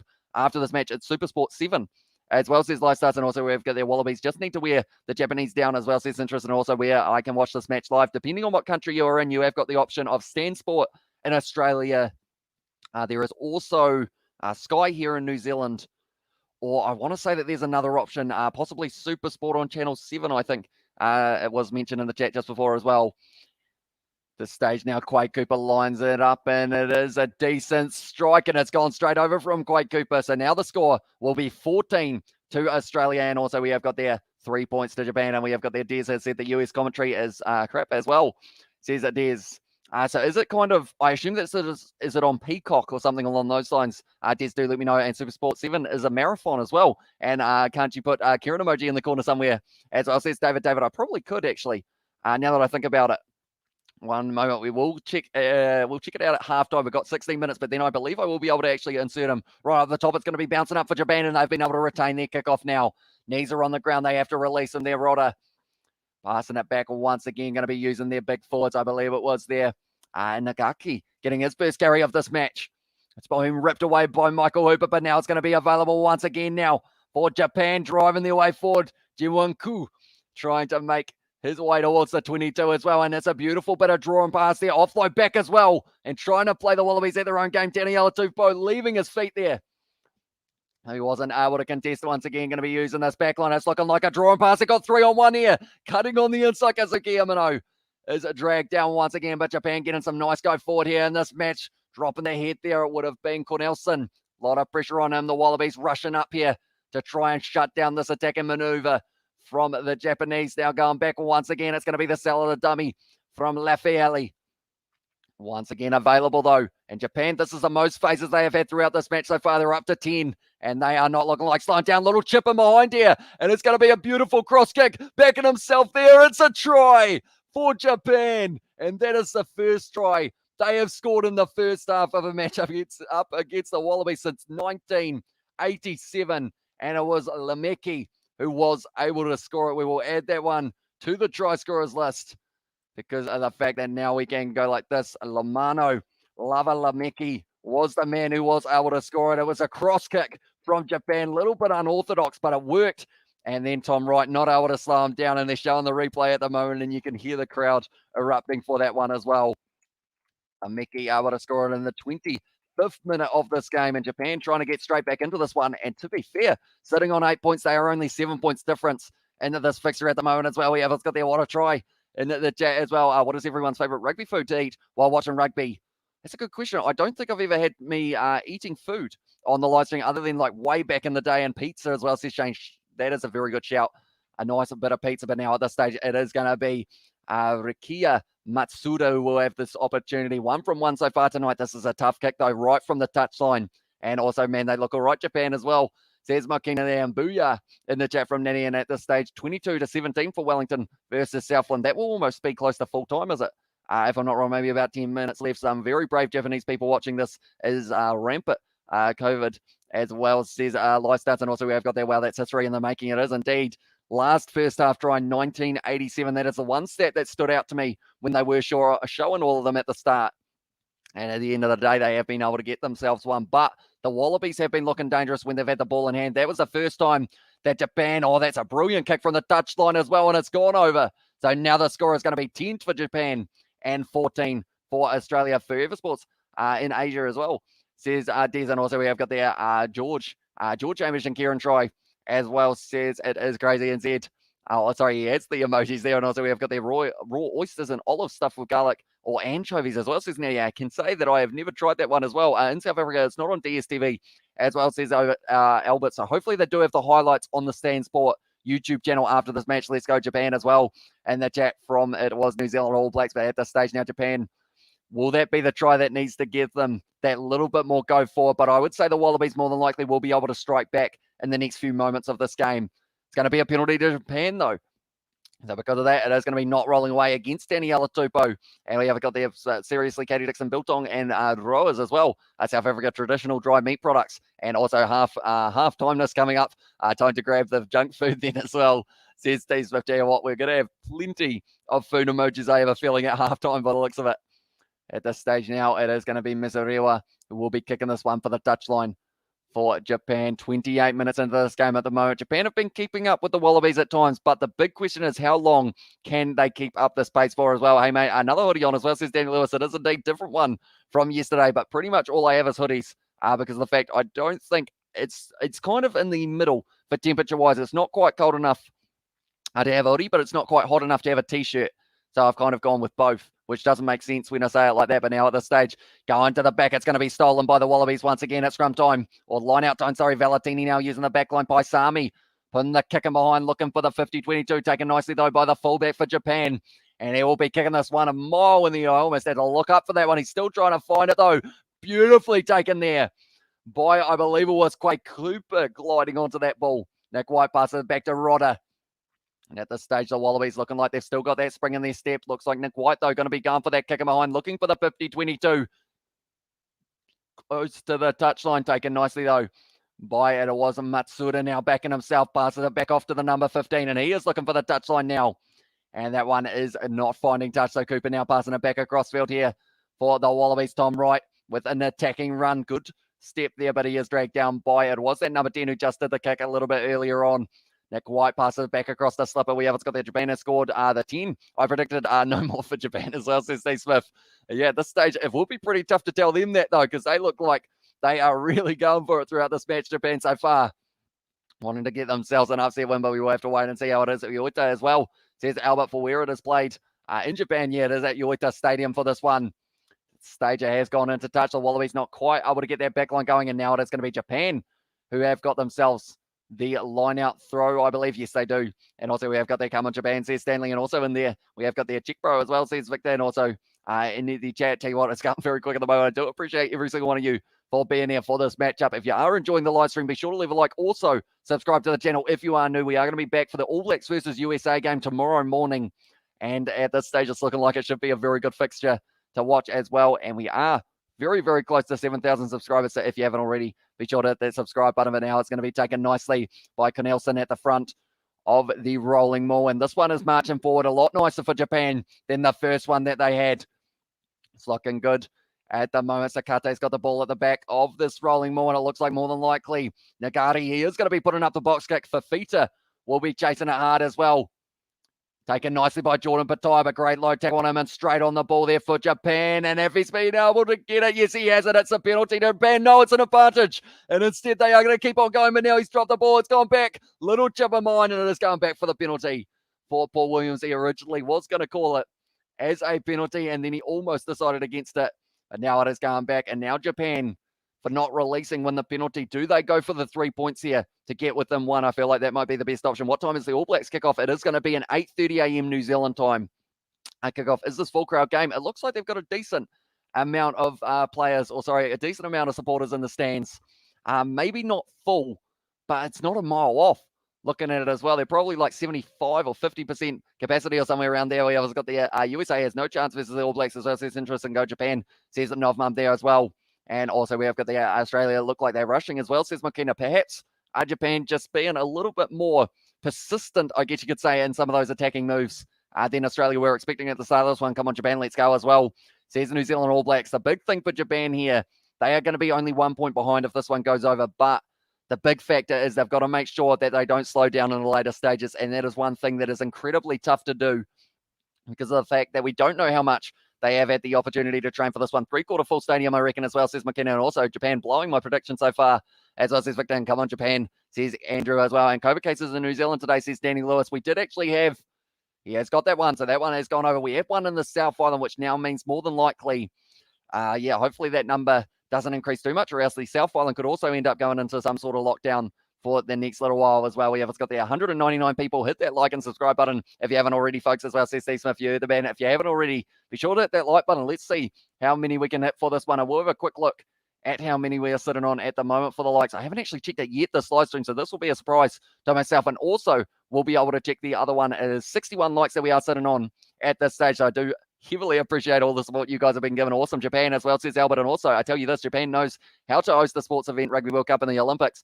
Is a well done job as well, says Ed. 13-14 it is indeed. The stage 5 back by Japan for the kick. Callaway now passing it back across to Cooper inside of their own half here. Decides against going for the 50-22. Tackle nicely, but once again, the offload is working well for Australia. Straight on the ball, and it's a penalty to Japan on the halfway line. And it was Kazuki Himano who was able to get straight in there and wins the penalty for Japan. They are going to be 50 metres out. I don't think their kicker has got the range. I don't believe. How can I watch the game as well, says Chris. Depending on what country you're in, if you are in New Zealand, it is on Sky. If you are in Australia, it is on Stan as well. And also we have got there, hey Hamish, I see you are 4 away from 7K as well, says Birdie. Birdie, sorry, yeah, we are very close indeed. I believe it said 30 subscribers away from being able to hit the 7,000. So perhaps we will be able to get there before the end of this one as well. 104 cases today, down from 129. Says Shane. So yeah, it is going up as well. Himano is a beast. Top 5 loose forward in the world as well, says Danny. He is an absolute unit of an individual, and that is an absolute brilliant kick from, it was Mazariwa. Now, because of it, 15 or only about 12 meters out here, Japan are going to have the line out throw. 34 minutes gone in this match at the moment. 1 point difference between these two sides as well. Yeah, well, it's got there in the chat, missed getting only 20 cases as well, says Hex, and also Japan playing out of their skin at the moment, says McKenna. And also we have got there, but not coming up on Supersport as well, says Chris. Yeah, I have heard from quite a few people that it is going to be unfortunately not there. Or he almost looked like he was going for the kick there for Fita, but instead, I believe he decided against it. He has got to stay in there at the moment in the tackle. And by the looks of it, Japan are once again going to be able to try and set themselves here for an attack. Currently sitting 10 meters out in front. Oh, it's an awkward fall, and the ball has been dropped. It's a knock-on advantage here. The ball bouncing back on the side of Japan, and that will be a stoppage. It looked like a very awkward fall there for Lavaskakini, I believe it was, or someone along those lines. Just ended up falling, almost getting tipped upwards. But I don't believe it was from the tackle or anything like that. He just ended up getting too far, leaning forward, and ended up kind of flipping up a little bit. Need to start watching these games. Keep listening to your commentary instead, Hamish. It's not a bad thing, though. As I said, Steve Smith, yeah, it was in the end, Falau making the tackle on Ryuto Nakamura. Now it is going to be the scrum for them once again. They are saying there, Tony Brown, he is actually the coach of Japan, and Kazuki Himano, of course, played for the Highlanders in Super Rugby. He was a phenomenal player as well, maybe top 15 loose forwards, definitely not top 5 lad. As I said, Tony plays, and also we have got the Japan play so well at home. They do indeed. It is the crowd. They are always respectful, always cheering their side on, no matter what is happening at the moment. It's a good scrum from the Wallabies, and they have now earned themselves the advantage. Nick White now trying to pierce the line. Tries to find the offload. It was sitting up. Because there is an advantage, it is going to be going back for the penalty to the Wallabies as well. We have got there Kieran, Hamish, and George as well. And also we have got there COVID idiot cases will keep rising, brothers. They're instilling fear into us. Let's go, Brandon, as well in the chat from it was Johnny Blaze. And also we have got there, can we hear some Japanese, please? As well, says Danny. Unfortunately, I only know about 3 Japanese words, which is, I know, of course, konnichiwa. I also know arigato, but then I think that is about it. I think there was one other word as well that Isaac said earlier on, which does mean goodbye, but I can't remember what it is, unfortunately. Party at Tony Brown's house as well. Who's the coach of Japan, Hamish? Says Brent, I believe it is Tony Brown. He is in the coaching staff for this fixture. And it is pretty awesome to see at this stage now. The Wallabies once again going to have this ball in, and it's going to be back to Quade Cooper. Paisami with the step as well. Straight on the ball, though, for Japan. No, not quite able to get it. Nick White once again going to be passing it back to Slipper. He's had a huge amount of carries throughout the early stages of this one. Wrestled down to the ground. Counter ruck happening here for Japan, but they are not going to be able to get their way through. Nick White now passing it back once again to Taniela Tupou at this stage. 4 minutes left in this half for these two sides. And then we have got ourselves a second half as well, where we have also got there. When will you be able to do a Rugby Challenge 4 stream? As I says, Noah Smith, I believe it will be coming early next week due to kind of all the rugby that we have got on for this weekend. And also Cricket World Cup as well. That's going to be a knock-on advantage. And now it's available for Valentini. 40 metres out. He has dropped it though. And now it's a counter-attack for Japan. Back in their pace down the wing, and it's a missed tackle trying to link up Taniela Tupou. Misses the tackle as well. That is something you're not used to seeing. Himano now, it's going to be back, and it's a counter-attack still for Japan, and they are flying forward. It's going to be Nakamura now, off to Labaskakni, and then number 20. Well, sorry, he's not number 20, but he is on the 22 at the moment. Straight on the ball, though, for the Wallabies, and it's a penalty to the Wallabies on the 22 there. They've done well because of the fact Japan were on hot attack once again. Sayonara, that is the word. And also we have got there, works fine as well, says Ryan. In the chat, and also we have got the Australian need to score another try before halftime. Let's go as well, says Ed. And looks like Wellington stole this at the death, 22-22 conversion to come, says Ali Wood. Oh, that would be harsh as well for them to lose that game, Southland. They've been so close yet so far away many, many times throughout this season for them. At this stage now, Quade Cooper, he is going to be looking for the touchline. 38 minutes through this game almost. And he has been able to find the touchline. But at this stage, both sides going back and forth here. And Australia, like they are mentioning in the chat as well, they need themselves another try or some form of points before the end of this one. I believe whoever it was on the ball, it was actually Tom Wright getting right in there, winning himself the penalty, which is very impressive. But now the line out, 45 metres out from Japan's line for Lau Whainga'a with the throw for the Wallabies. Taking the time here, trying to line up the throw, going right to the back, and it's going to be taken nicely by Phillip. Back across to Cooper now. Valentini with a shunt off. On it was then number 10. Once again for Japan now. Beautiful inside ball to Callaway, trying to spin out of the tackle. He is dragged down though. And the Wallabies have got some good go forward here. Going to be for Lau Whainga'a. Offloads now to Phillip. Straight on the ball though for Japan. Has he got it? No, Lafiali not quite able to get their hands on the ball. Taniela Tupou now driving his way forward. Once again, it is 5 phases in for the Wallabies. Driving himself forward. Rob Valentini there once again as well. Nick White goes to Callaway now. Oh, Rob Leota with a good run. He's still going. Rob Leota dragged down on the 22 though. And what was a very good attacking run. Quade Cooper now goes back to Isaac Rodder, dragged down. Straight on the ball for Japan, but it's an advantage for the man not rolling away, unfortunately for them now. Callaway, offload back to Cooper. Oh, he tried a little bit of a cheeky little flick bounce pass thingamabob that he tried there, Quade Cooper. I don't even know how to describe that.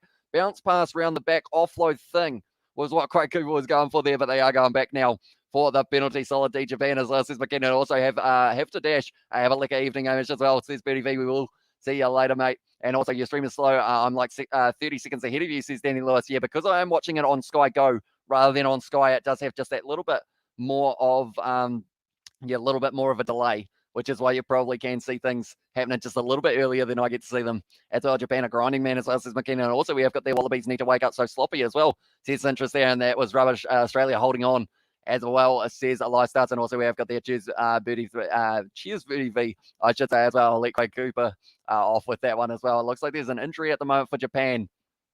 And just asking the question as well, we have got their take care, says Sebastian, and have a good one, brother, says Katie Dixon there as well.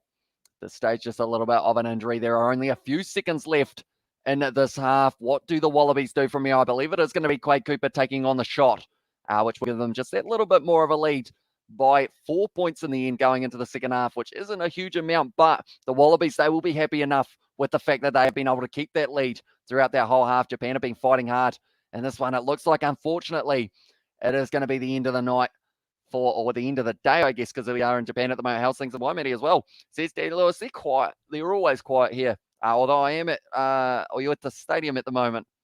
A little bit of a different location today. The Quade Cooper lining up this one. This will be halftime. As soon as this one goes over, not by a lot, like 20-ish, as well, says Hex. And also we have got there, I feel like Japan would beat Argentina as well, says Hex, and also enjoying the match. Hope it remains tight, as well, says Masagwa.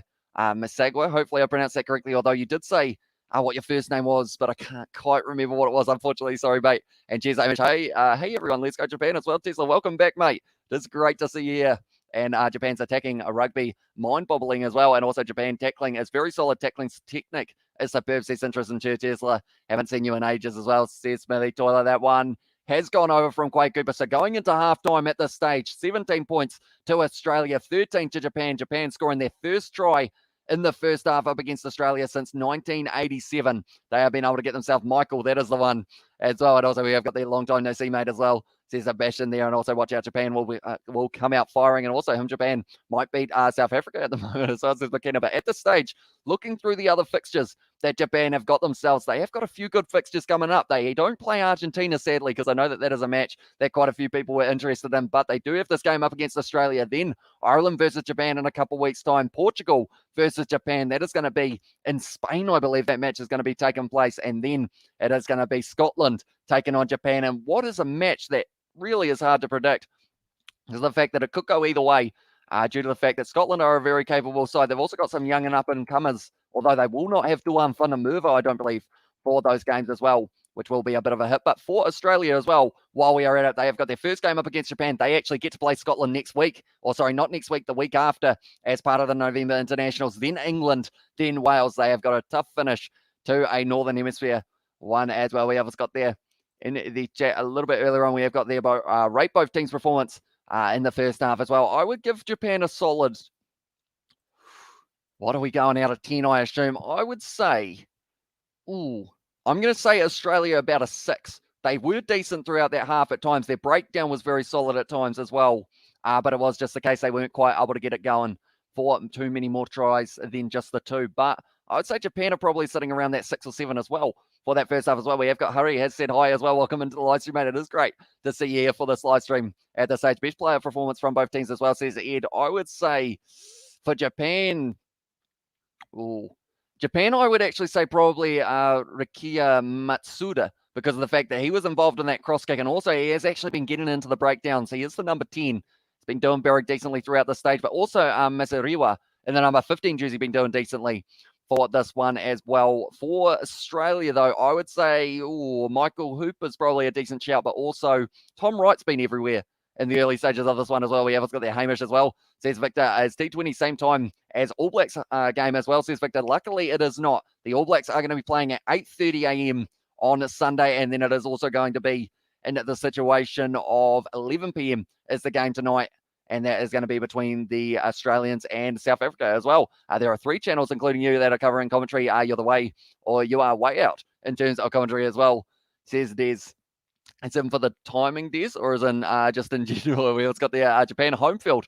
Could each Australia as well, says Albert, and also up the Southern Hemisphere. And thoughts on the game, says Rob. It's been an exciting one so far. Position actually almost in favour of Japan for that first half. Also having more clean breaks. But the offload game, it says 2-2, but I believe Australia have a lot more than 2 for this one. Are you going to stream the game, says Harry? Unfortunately, due to licensing, I'm unable to show any match footage or audio, sadly. But I am allowed to do the commentary for this match, and I will let you guys know exactly where it is going to be available. I believe it will be on Stan Sports after this live stream has finished, the highlights of the game, that is. And we have got the Australia, says Lanning, and also we have got the Scotland will want revenge against Japan like South Africa in 2015 World Cup as well, says Steve Smith. And also Kieran Emoji Hamish says, David, one moment. If I go like this, I might be able to put it up in the corner, which will look very nice indeed. We go Google Drive. We do enjoy a drive down the Google Drive track.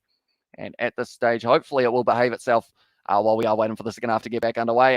Is the game on the news as well, says Harry. At this stage, I believe, if I'm not wrong, there aren't too many kind of channels showing the game in terms of around the world, sadly, which is a bit of a shame because of the fact that it is going to be a very good second half. And I wish everyone was going to be able to watch it as well. What both teams need to improve on for the second half, says Ed. I think for the Wallabies, it's just a little less panic, because it did seem like any time that Japan had them under a bit of pressure, it did kind of end up causing the handling errors and whatnot. But I would say overall Japan, I guess, what would you say for Japan? Probably just maybe contesting in a few more breakdowns. They didn't actually do too much wrong in that first half, Japan. Their defense was solid throughout that one as well, right? We will go like this. And I believe David if I'm not wrong. If I press this button, there he is. He's hiding up in the top corner. We have got a Kieran on the live stream as well. And OITA has had unreal acceleration as well, says Smithy Torn. And also we have got the Wellington 24, Southland 22 as well. I am in Aussie. So do you reckon it will be on the news here? Says Harry. I believe they would end up showing something about the game when it does end up coming up. But then also, if you're in Australia on Stan Sports, you will be able to watch that game live if you do have a subscription. OITA is famous for hot springs. Do you like hot springs? Says Danny Lewis. I don't believe I've ever been to a hot springs other than maybe Tekapo here in New Zealand, but we kind of went when it was cold, so it wasn't quite the same in that regard. Best try for the first half as well. Best try, I'm going to say, even though I feel like it's not really controversial, but it's still probably not the one that a lot of people will pick, but I'm picking Japan's try purely because of the reason that it's their first try in the first half of a rugby game up against the Wallabies since 1987. Like, that has got a lot of history behind it for that one as well, but it was a very nice try for Tom Wright as well, and also out the back line for Jordan Pataya. So I'd say probably out of those two, although it's quite hard to decide those two, we have got like Kieran emojis in the chat from CSIF as well. About 20 of the fellas in there, and he's disrespected mainly due to his most of his tries coming against tier 2 teams as well. So and also we have got there Drew Mitchell is totally a closet. Stoner got it written all over him as well, says Johnny Blaze. And also we have got this, Sebastian, that's him. He was in Rugby 08, and I used to slot him into the All Blacks as well. And also we've got there Rupini's the fastest guy I've seen, says Smithy Toilet there. And also the from David with a whole heap of Kieran emojis as well. And thanks, man. Have a great day. Straight back at you, mate. And yeah, hopefully you do enjoy the second half of this fixture. But a fixture that is about to kick off in only around 20 minutes or so is going to be the match between Hawke's Bay and Waikato. They're going to be playing for this, the Ramphilly Shield. I did not steal it. It is, it is someone else's shield. This one's just made out of cardboard. We have got there 20, not good as well. We have still got, oh no, we've got more than 20 coming from Steve at the moment by the looks of it. I think we've got 40 now in there as well. And also some from Crazy NZ, and we have got rid of that. But it isn't Steve that he is referencing, though. It is that other one there as well. Tell you what, we've got a few Kieran emojis. He's a very happy man at the moment up in the corner. I guess it's one of those ones. Maybe I need to find some sort of way. I'm not sure whether or not this is possible, but when you guys use the Kieran emoji, he pops up in the corner. I feel like that would be pretty cool. With Hunter Vaisami playing, haven't seen him all game. He is indeed in the number 12 jersey for this fixture, but like you mentioned, we've hardly seen him. Has been all on the outside, really. But even Lenikato hasn't really had it too much. Tom Wright, Andrew Callaway, and also we have got there in the chat as well, Wallabies getting risky under the high ball. They literally flew into it, as well, says Dwayne. And they're going to have to be very careful in the second half. The Wallabies handling errors will be important in this one, because of the fact if they had too many of them, it might end up going the way of Japan. Because, although I will say first 20 minutes of the second half, tell you what, no, I'm going to make a new statement. First 10 minutes goes the way of the Wallabies for the second half. Second 10 goes the way of Japan. Or tell you what, second 15 goes the way of Japan. So from 50 minutes to, we will go 65, and then the last 15 will go back the way of the Wallabies, and it's whether or not Japan are able to hold on for those ones. Japan scrum, it's been impressive to me as well, says McKenna. They've been holding in very nicely. The Wallabies, I believe they've got the heavier fullback, and they kind of just keep on pushing, which is why we have seen the penalty advantage go the way of the Wallabies in those in those scrums as well. Sleepy Joe will be dazed and confused and will need help being redirected back to his rest time as well. And geez, in 1987, the flying tackle was still legal as well, says David Avon. One player to watch for the second half. I'm going to say I'll say Michael Leach. Michael Leach for Japan, because he is going to be coming off the bench and he will be a dangerous sub for them. And then for Australia, I'm going to say, I'll go with someone off the bench as well. Pete Samu is one to watch out for. So both guys who can play around that loose forward role, we will go with them as well. But something else I should mention for Japan, if there was one thing I think that they need to improve on just a little bit, it's hard to do, but I believe the line out is somewhere where they didn't really have that advantage or kind of that little bit of momentum that they were hoping for in that first half as well. But that was down to Matt Phillip and also Isaac Rodder being able to sort it out. They are just showing at this stage, Will Skelton, he is not too far away from being able to become a Wallaby once again. Due to the Ghetto law, it will be allowed back in this side. They are just showing La Rochelle versus Leinster. He's a unit and a half. Will Skelton, very hard man to stop. And La Rochelle, he actually helped them beat Leinster in that matchup as well. And will Andrew Callaway score a try? I think so. It's hard not to back that man. But at this stage, the back line has been getting shut down pretty well by Japan. But overall, they seem to be going out to Tom Wright's side just a little bit more than Andrew Callaway's. But then saying that in the second half, maybe they go the near side just a little bit more. So it could be in that situation of Andrew Callaway being able to score himself a try. They've already had to make a sub as well. Can't wait to watch Big Will Scouts come off the bench for the Wallabies. What a monster as well. Is he playing in this game, Johnny Blaze? Because of the fact I believe I have got it as, we have got the benches here. That's the wrong bench. That's actually South Africa All Blacks. That's a little while ago for this fixture. I've got it as Darcy Swain, but I could be wrong. If they have decided to bring in Will Skelton, then it will definitely be an impactful player to have off the bench. But they have still got the option of Tate McDermott, James O'Connor. Those two are ones to look out for as well. Angus Bell, big solid unit of an individual. Alan Alatoa as well, decent for that role. And then Leach, Saito, and also Tamura could be able to nail a last-minute kick if he has to. They are also showing Tolu Latu, so I believe they are showing all of the players who did end up kind of coming back into the squad due to the ghetto law. And tell you what, Tolu Latu, I saw him in the game. I believe they were playing, it was Stade Francais taking on, who was it that they were versing? They were versing someone, and Naitha Levu was able to score himself 2 tries. I'm trying to think of who it was, but pretty much what happened in that game, I believe it was actually, who's the blue and yellow team? I believe they were versing the blue and yellow team in France, but he ended up getting knocked unconscious from a knee, and then he ended up going off the field and came back about 10 minutes later. It was just like, yeah, I'm good. Let's go again. See how it goes. And also, who's the favourite? Who's the favourite besides, by the way, Hawke's Bay and Waikato as well, says Ali Wood. Hawke's Bay were paying $1.20 to about the $3 or so of Waikato, I believe it was, for that one. Who's that hot chick on that couch on TV as well? Says David, not too sure, maybe ex-rugby player, possibly, or not too sure. Tate McDermott is far superior to Nick White. If they are struggling, they should definitely bring him on as scrum half as well, says Sebastian. And the option with Tate McDermott as well is you have got that go forward option as well, because of the fact that they have been able to find their way into the situation. Oh, we're just hearing the press conference as well of the USA versus All Blacks, which is kind of cool. I didn't actually realize they had these in that regard. And also we have got there, the Japanese will make the perfect opponents for us Irish for New Zealand preparation. And to be honest, they'll probably fancy a win after the shambles of the squad. Andy Farrell or Farnell, announced, says it is.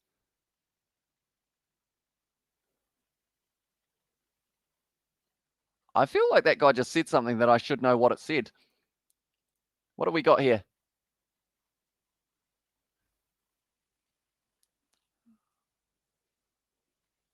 I'm waiting to see what he says. Miami Black Knights is the name there. I thought that they were saying something along the lines of maybe an All Blacks B team were going to have an opportunity to kind of have a run round before in a prelim, but they haven't got there. Can't wait for New Zealand versus France. That'll be a cracking opponents as well. Yeah, that's going to be a very awesome game indeed. And no, that's a US Congress, Hamish as well. Is it US Congress? I thought it was like a fun press conference type arrangement there as well. We have got the ABC versus France, England versus Australia, and South Africa versus England are my games I'm looking forward to. So excited, yeah, as well. And they are going to be at random hours in the night, but as you guys know, we are going to be up for every single one of them. So if you are new, be sure to leave a like. Also, subscribe to the channel, as it is hugely appreciated. At the moment, we are sitting on 70 likes. Can we push towards, can we push towards 100 by the end of this kind of halftime break that we have got ourselves at the moment? Also, if you're new, be sure to hit that subscribe button, because we are only moments away from the second half getting back underway as well. 265 people. Hit that subscribe, folks. Almost the big 7K as well. Says Steve Smith, you heard the man. If you haven't already, be sure to hit that like button. It is hugely appreciated. All the support you guys have been giving us. Ed Vogel, well, how cool as well. And random, but Vin Diesel walks the late Paul Walker's daughter for her wedding as well. That's pretty awesome that they have got the Fast and Furious kind of friends, as I guess they almost, I guess you could say we're a family. At the same time, Lafa Ali could sign for Moana Pacifica. That would be pretty awesome to see that. They're already signing some incredible players. You know, Ed Fidel is another one that someone mentioned a little bit earlier on that people want to see as well. We haven't got there. I'm going to head to bed now, lads. It's late. It's been a long day. Hope everyone has a good one. As well, says Katie Dixon. Thank you very much for tuning in, and we will see you maybe tomorrow for the All Blacks taking on the USA. I assume we will see you there due to the fact that it is going to be your homeboys. Your homeboys, that's something that I haven't said before. But your homeboys, the USA, are going to be playing as well. And also we have got their cheers. Have a good one as well. Says Steve Swift, Katie Jackson, and also Man Moana will have a mean-ass team. Yeah, it's looking pretty solid for them so far. They've got Naria Fama'ai. Who else have they got? Henry Taifu He's an exciting one. Henry Stowers as well. If your name's Henry, you sign him for them. Although I can't think of any other Henrys other than Graham Henry, but I don't think he's coming out of retirement as coach or as player. New Zealand scored 50 plus against Australia, so 60 against USA should be standard as well, says Jake Brennan. Also, we have got the Night Katie from Kanakoinen, and also we have got the, yes, I'll be there for the USA AB's game as well, says Katie, and that is going to be a very exciting game, only around 26 hours away from that game taking place. It is going to be 8:30 a.m. here in New Zealand, so if you guys are new, be sure to leave a like and subscribe. Do you think the All Blacks are doing a haka for Wainui? I believe they will do something along those lines because of the fact that the game between Taranaki and Manawatu, they actually had a haka beforehand. They lay his jersey down for his Taranaki kit and did the haka as well. Henry Honourable, he's on the form as well, says Mawson. Also, we've got their way on back, but I wasn't expecting this score. Yeah, it's very close at the moment. 3 points at the end of that half for the Wallabies to give them a 4-point lead heading into the second half. Night Caddy as well, says Tesla. But one thing that we know about the Wallabies is they can fight hard in the second half if they need to, and that is exactly what they are going to need to do in this matchup, because of the fact that if they do not, it will be pretty tough for them. I will be here going to set my alarm for just before 8 a.m. as well, says Navmum, and I believe we are going to be starting at 8 a.m. for a little bit of build-up before that match, so anyone who is keen to tune in for that, yeah, we will be starting at around that 8 mark or so. Yeah, homeboys, something happened there in Hamish's brain as well. Yeah, definitely didn't sound like something I would say very often. A very strange halftime interview, as well, says Makina. Now, at this stage, it is going to be kicked off by Japan to get the second half underway. Only a few points difference at this stage. It is going to be an awkward fall there for Sam Fafita. I believe just fell on his face. Or sorry, it's actually Siosaya Fafita. Straight in there for Japan. They've been told to leave it. And that is what they decide to do as well. Lavaskakni having a bit of a chat there with Matt Phillip, now being told to use it. Nick White just outside of the 22. Making sure that everyone is on side. Going to be chased hard by Tom Wright. Has been running hard throughout this match as well. Taken nicely, though, by the number 15. And it's available for Japan just inside of their own half. Quick hands from their big forwards now. The last time they put together 10 phases, they were able to find their way over the try line. So can they do it again? It's a good leg drive there for Japan up to the halfway line now. At the moment, we have got the games on at 3 a.m. here, says Steve. That is certainly a very awkward time for a game of rugby, taken nicely by Jordan Pataya. And at this stage, it is going to be an advantage for the Wallabies. White passes back to Phillip. Quick hands to Daniela Tupou. They've been able to shut him down, though. And that is something they've got to make sure that they do throughout the rest of this match. Now it's going to be in the hands of Ikatau with the spin as well. Drop the ball, and it is still available, though, for Nick White. They aren't really going forward at the moment for the Wallabies, but now Cooper going for the 50-22, looking for it as well. And it's going close, but not quite close enough as well. Your screen still says half-time, Hamish. As I said, Ed, is it going to, there we go, it has updated itself as well. We have got there 3 tries in the second half as well, says Ed, and also Hamish representing Inglewood as I go Japan, says Albert as well. And also we have got there Japan are composed, says Mokina. And yeah, at this stage, I did say first 10 minutes of the second half going the way of the Wallabies. Next 15 could go the way of Japan, and then the later stages of this one as well, I feel will go back the way of the Wallabies due to the fact that they have got a couple men off the bench who will be able to have a big impact. That is a good kick downfield from Cooper, and now the Wallabies have the line out near the 22. RBK Sport punch of the year right now, as says Tesla. Also, we have got there. Can you see my comments? As I've been posting good streams, good free streams as well, says around. I believe we have seen quite a few of them throughout these ones. I do appreciate you being here, mate. It's just the fact that the chat is going very quick. Daniela Tupou scores a try. And that'll be why he's punch of the year. But Daniela Tupou, the big man, Tongan Thor, hasn't been seen too much throughout this match. But now that he has been seen, he is going to be in the situation of scoring it. Daniela Tupou. We will add that one as well. 42 and a half minutes into this game now.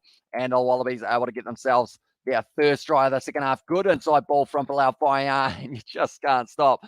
Daniela Tupou, he was dragging along a prop as if he was a plastic bag or something. He was just not slowing him down.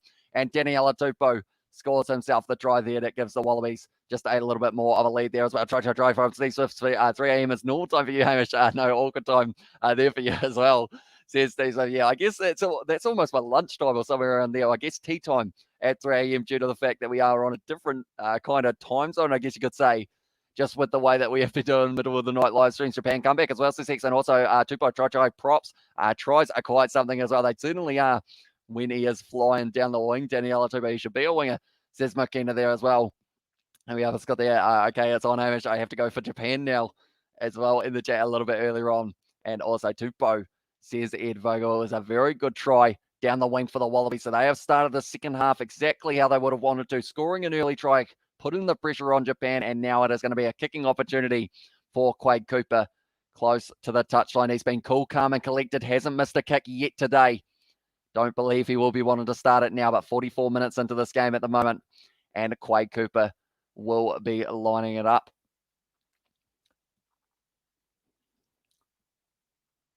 Struck it not too nicely there for Quade Cooper, so it is going to be missed, and it does mean now it is going to be 22 points to Australia. They've actually given him the conversion, even though he missed it there for flash score, so hopefully that does change it in a very short moment. But the score at the moment is 22 for Australia and 13 for Japan, so still a 9 points difference between these two sides at Japan as well, says Hex, and also, no, come on, Japan, says Johan in the chat as well. If I was there on the wing, or if I was on the wing, and seen him coming on, as well, says McKenna. Yeah, I feel like your safest option is probably just to run off the field and just avoid him altogether. And then if he comes after you off the field, then you are very much in trouble. But yeah, I was got there. Who are you supporting as well? Says Johan. I've been down the middle for this match as well. I absolutely love watching these two sides play off. And it's looking like it is going to be a very good finish to the match as well. How can I watch the game from South Africa? As well, says Lionel. I believe your best option for watching this fixture would be, someone said Super Sport Channel 7, but that could be wrong. If it is not on there, I feel like Stan Sports highlights after the game might be your best option as well. But now at this stage, they're going to be driving their way forward once again here. Japan 40 meters out from their line. Nice bit of draw and pass.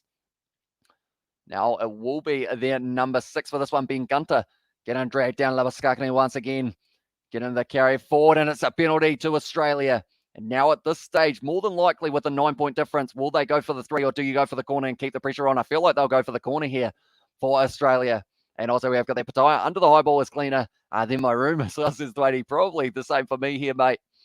Because the fact, luckily with the green screen, you guys can't see what's behind it. Although it's not too bad at the moment for the lounge, but my room is certainly not a place that I'll be live streaming anytime soon. But Quade Cooper looking for the corner, looking to keep the pressure on Japan here and see if they can build up just a little bit more of it and get themselves maybe a try or two before the end of the second half, or maybe even more than that as well. The ref loves Oz, as well as live starts, and also we have got the Wallabies from Day Williams. And if you guys haven't voted already, be sure to vote in that poll in the chat. At this stage, 64% of you have said that Australia will be winning this game, and at this stage now, once again, going to be a rolling maul opportunity. Jordan Pataya could be a man they look to for this one. He has already scored 1 try in this game for Laofainga now with the rolling maul at the back, and it is going to be marching for Japan. Need to make sure that this one stops going forward, but that is going to be tough to do. And they are creeping nicely. Nick White there still has the option of grabbing that ball if he decides to. He has now got it. Passes it back into the hands of Paisami. Little grubber of mine hasn't worked out, and now it is going to be on the side of Japan. They have got this one back, and it looks like they're going for the counter-attack rather than trying to kick it downfield. Now they are kicking it. And Japan looking for the space of mine down the middle of the field. Taken nicely by Tom right now. Looking for the 50-22 by the looks of it. Found the space of mind as well. Bouncing back into the 22 here. And Japan's fullback will be looking for the touchline. It's charged down. And it's going to be an awkward spinning ball. And now because of it, Tom Wright, great pressure there on Japan. And they are stuck at the moment, only 10 metres out from their line. Michael Hooper trying to get straight in there. Counter ruck from Australia as well. The ball is going to be available for Australia now 10 metres out. And that is going to be a brilliant turnover for the Wallabies. Hooper now fires it back. They've got about 6 men on the outside. Cooper, wide cut out pass by Sami, gets it, shunts off a man, but he's gone into touch. They are saying it's an elbow is the call, so they are seeing whether or not this is going to be a try. As well, Wallabies as well, says Day Williams. And also I want Aussie to lose just because of White's mustache as well, says Unique Arts. And also we have got their Wallabies stop falling around as well, says Sintress here. They've come out with aggression in the second half. There is a Japanese player down at the moment. It doesn't look too good for him at this stage. They are going to be checking this one upstairs perhaps. Masarawa, he's looking like he did get nailed in that one. Tom Wright able to charge it down. Then from there, oh, it looks like it's a leg or the hamstring or something that gives out. He holds right up the top, which does mean maybe, I really hope that's nothing serious because he's had a very good game so far, but straight away you can see him buckle and holding the back of his thigh. And he is going off the field, unfortunately. 2 games in 2021, 12 carries, 3 tackle breaks, 2 offloads as well, and his night is unfortunately over. We have got there the entire Wallaby pack off their feet as well, says Des Organs. And also we have got there, here we go, and the chat from David there as well, and forward pass. And there from McKenna. And tweak the Hemi, says McKenna. Yeah, didn't look too good for him, but now it's going to be Utamura making his way out onto the field. I remember him vividly in that game up against Ireland in the 2019 World Cup when Japan were able to win it. I believe that game was about 19 points to 12 in the end. But now at this stage, there's going to be a lot of pressure here. And also making a change for their backline as well, by the looks of it. Or sorry, for their fourth back, the front row as well. Tihana Senior has Sekiora as well, who's gone off, says Albert. In this one, it is going to be Inagaki making his way off. He is not the injured man, though. It is actually, unfortunately, going to be Samisi Mesariwa, who will be making his way off there. And now most sides making a few changes. Actually, Craig Miller making his way out there now, replacing Inagaki. So yeah, we will have to wait and see how it goes as well. And who's off the bench now?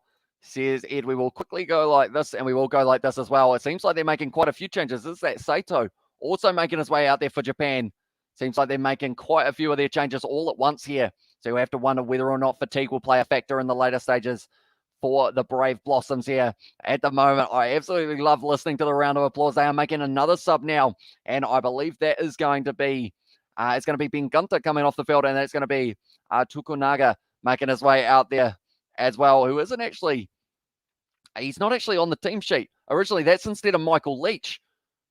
Oh, so Michael Leach may not be playing in this game, which is a huge hit for Japan if that is the case, because of the fact that I said he was one of the experienced players off the bench who could be the super sub for them. But yeah, if they haven't got him for this game, it's going to be a big hit as well. We have got there in the chat as well. We're just checking this one. It's almost just a bump him there. They might say no arms for this one, depending on how they consider it for Lameki. He kind of just ends up shunting Hunter Paisami into touch. He didn't wrap the arms. He kind of leads like that. So we're going to have to wait and see. They're showing about 20 replays of this one at the moment. Just a push Paisami into touch there. What are they going to decide? I don't believe he's wrapped at all. So this could be a dangerous one as well. I bet on Australia to get more than 34 points as well. Says Jake, and also we have got their special shout out to Holly Davidson as she referees her second. It's a yellow card. It's a yellow card, unfortunately, for Lemeki. He didn't wrap the arms, and because of it now, it does mean that it is going to be 10 minutes off the field for that man. So Japan down to 14. This is where the Wallabies could really find themselves with a very good momentum as well. Hamish, the American commentary sounds like you're watching golf, not rugby, no passion as well. Says McKenna there, and she's a solid ref, and the game will be very well sorted as well for Munster versus Ospreys. That's going to be an exciting contest tomorrow morning. If it wasn't on at the same time as, I believe it's on a Sunday, if I'm not wrong, so it is going to be at the same time as the other fixture with USA taking on New Zealand, I believe. If I'm not wrong, Nick White with a little bit of a juggle. It has gone backwards though, and it's still available for the Wallabies, and they have got the advantage for the knock-on as well. But now they're going to be just outside of the 22, chipping behind here from Quade Cooper. Callaway Jason taken nicely though. And he is just going to put the ball down.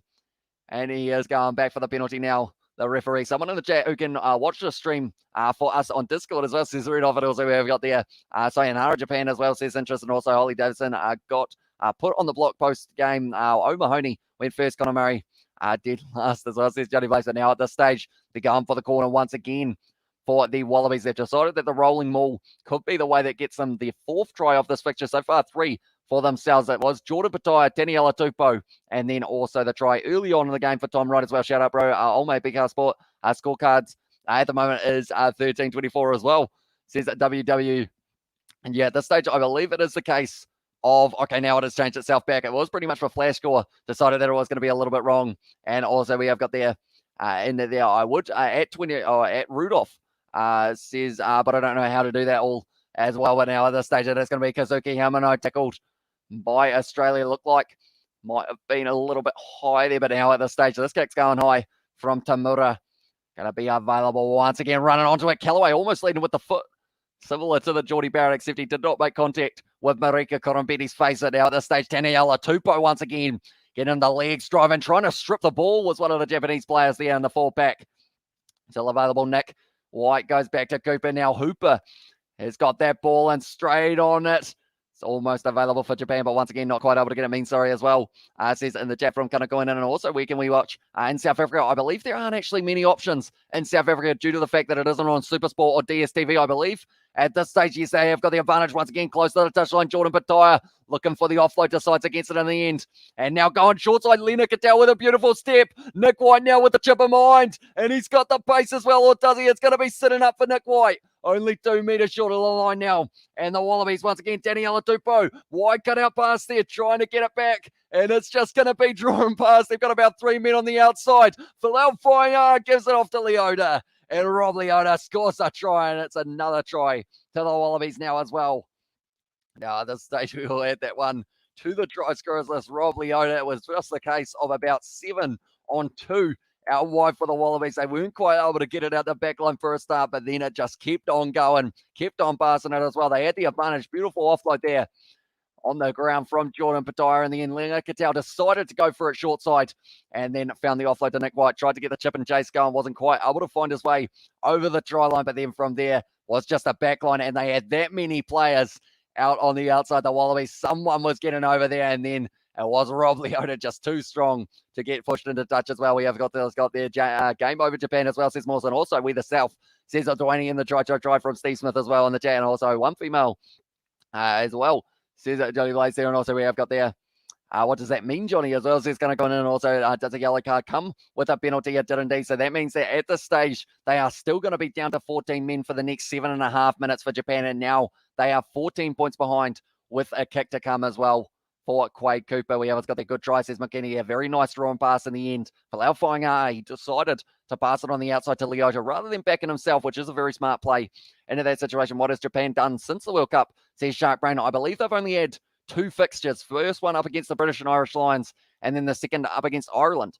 Those are their 2 fixtures that they have played so far in this season, but they have got a few more fixtures coming up. They are going to be playing up against Ireland, Portugal, and Scotland as their next 3 fixtures, although they do have the week off, and then they are heading back in to the international rugby. With Quade Cooper strikes it nicely. It's just away to the left-hand side, though, so it does mean that it is going to remain unconverted. 27 points for Australia and 13 for the Japan side here. In the end, it went through the hands of Isaac Rodder, but he did have the men on the outside. It was just all forwards out there for them as well. Fafita tackling a little bit too high, but he had to try something from there. 25 minutes left, as well, says Rudolph. And Angus Bell going to be making his way out onto the field now for James Slipper as a replacement new call. And the All Blacks tomorrow, what time as well, says David Gilchrist? I am indeed. It is going to be 8:30 a.m. New Zealand time on Sunday. And that is when that one is going to be taking place. So it's going to be an exciting game. We will be starting at around 8 a.m. or somewhere around there as well. How much time left for us, says Lino, at this stage? We are 53 minutes into this fixture, but Australia making a couple more subs here. And now it's going to be kicked off by, it was Tamura. Once again, taken nicely by Hunter by Sami, who at this stage has had a reasonably quiet game, but it is his first game back since pretty much almost one of those first matches of the Rugby Championship. That's going to be a penalty to Japan for side entry, as the call there. Now it is going to be Japan who have got the option, as O'Connor still on the bench. He is indeed at this stage. They haven't decided to take anyone off for him, because that's a big question. Because of the fact that Jordan Pataya came on so early, I believe they might consider maybe taking someone off the wing. Maybe they go for Tom Wright. They're actually going to take on the 3 points here, Japan. And I assume that is so that they get back to an 11-point contest. Why didn't they select Matsushima for the Japan squad? He's such a talent as well. I am surprised that he's not there, unfortunately, because of the fact that he's just a very good player, Matsushima. I remember him in the World Cup well, and I thought he would have been in there, but I assume it's not contract. That means that he can't play. But yeah, you're certainly going to be one of those players to watch out for in the future as well. Yeah, man, I want ABs to face England. 3-test series is like a wet dream of mine as well, says Johnny Blaze. And also, the closure of the Pacific Cup is a problem. Some countries don't get game time anymore. Very sad as well, says Shark Brain. And also, we have got there Tom Wright as no Fijian/Tonga as well. And also, Magai is commentating the game and the chat as well, says Rudolph. Yeah, this is the split that we normally go if we normally do the commentary for the game and also talk along with you guys in the chat as well, which is hugely appreciated, every single one of you, for being here. And hopefully we will get the opportunity to see you guys for the All Blacks versus All Blacks versus USA. Hasn't struck that one well, unfortunately, for Japan, and that is going to be missed. But he used up a little bit of the 10 minutes. Puts his hand up there And apologises to his side as well. We also got the right edge in there from McKenna. And also we have got there, if this was a Samoan Ultimate Team, or if there was a Samoan Ultimate Team, Pattaya is defo my first pick, says it Dwayne. And also we have got there, who did Pattaya come on for? It was for Reece Hodge, who did have an injury very early on in the in the contest. I believe it was either the arm or the shoulder, but he ended up going off, and Pattaya came on, scored a try, and only a couple touches later, but now at this stage, Quade Cooper taking that ball nicely for the Wallabies, 40 metres out at the moment. Angus Bell, first carry of the match for him. He's going to be tackled by Kazuki Himano once again, going back to Nick White now, using their back line once again. It is going to be Lena Cattell, Alan Alatoa also out on the field. So quite a few changes made by the Wallabies, but saving O'Connor for the later stages in this one. Quade Cooper, cut out pass, and it's stolen, and it's going to be the try between the sticks for Japan. Quade Cooper went for the cutout wide lobby pass, and tell you what, he jumped all over it there, Ryuto Nakamura, and because of it, it does mean that it is going to be the try for Japan as well. We'll have that one, Ryuto Nakamura, there we go. He was able to score it in the 56th minute of this game. Japan are not giving up in this contest yet. They are still hanging in there, and this one's going to be an easy 7-pointer. And tell you what, Ryuta Nakamura just swooping on that ball, was able to score it as well. We have got there. No, says Steve, so the chat, go Japan.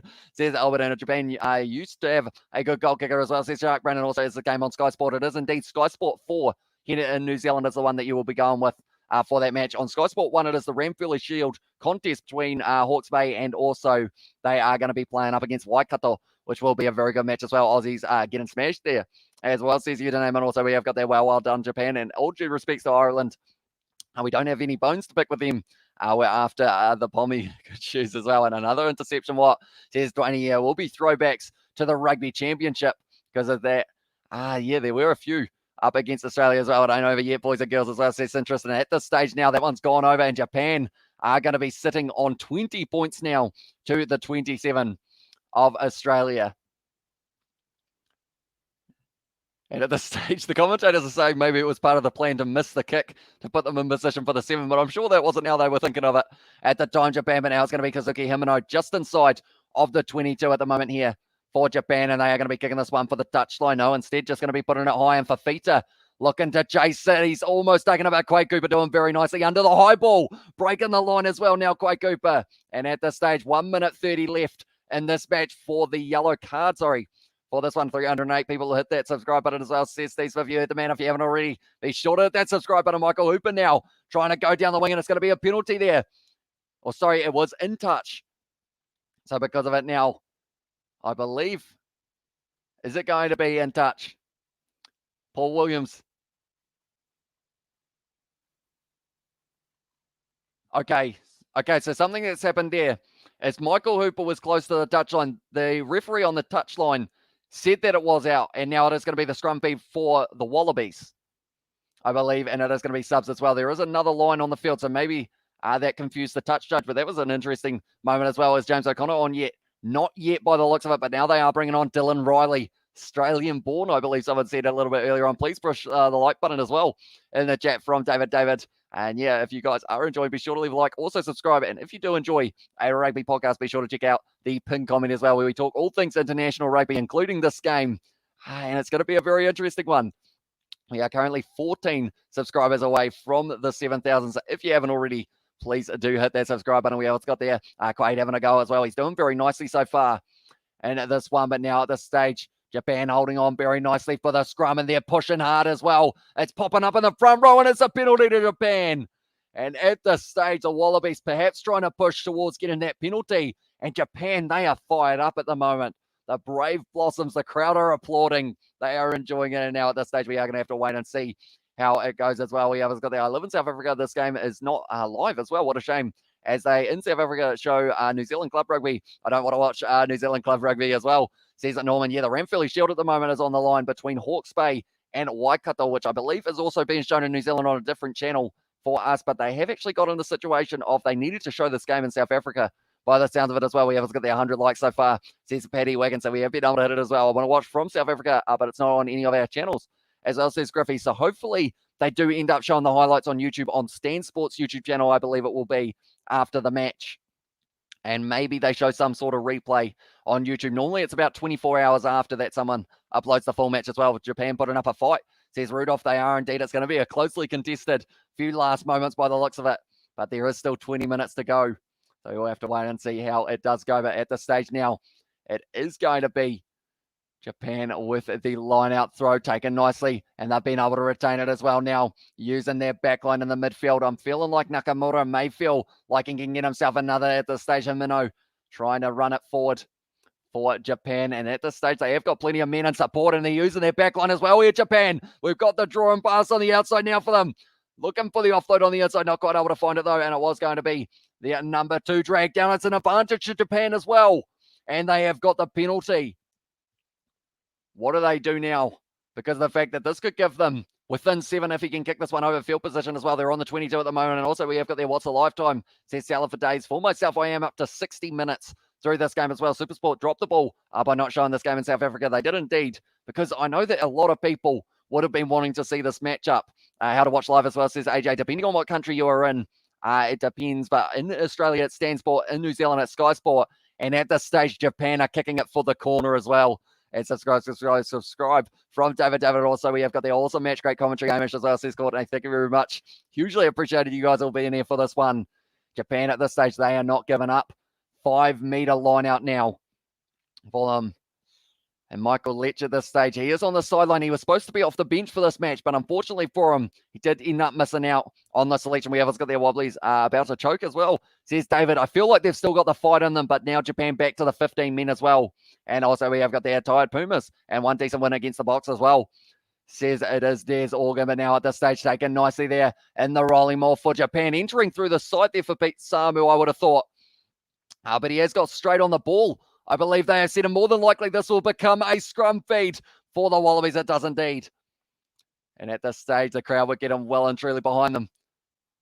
Unfortunately, I believe Pete Samu may have ended up coming in through the side, and at this stage, it looks like a big injury here for the number 19, which is the replacement for Michael Leach. We don't want to see him injured as I come on this as well. Says the reigning. Also, someone get this man a beer. I'm enjoying this just as much as watching the game as well, says Rudolph, and I do appreciate that a lot, mate. We are going to be back for the T20 World Cup a little bit later on tonight at 11 p.m. between Australia and South Africa, and the game tomorrow morning between the All Blacks and the USA. France will give them a go as well. And the fitness of the Japanese, says Isaac, it is going to be the important moment in this game of whether or not they can keep up with the Wallabies.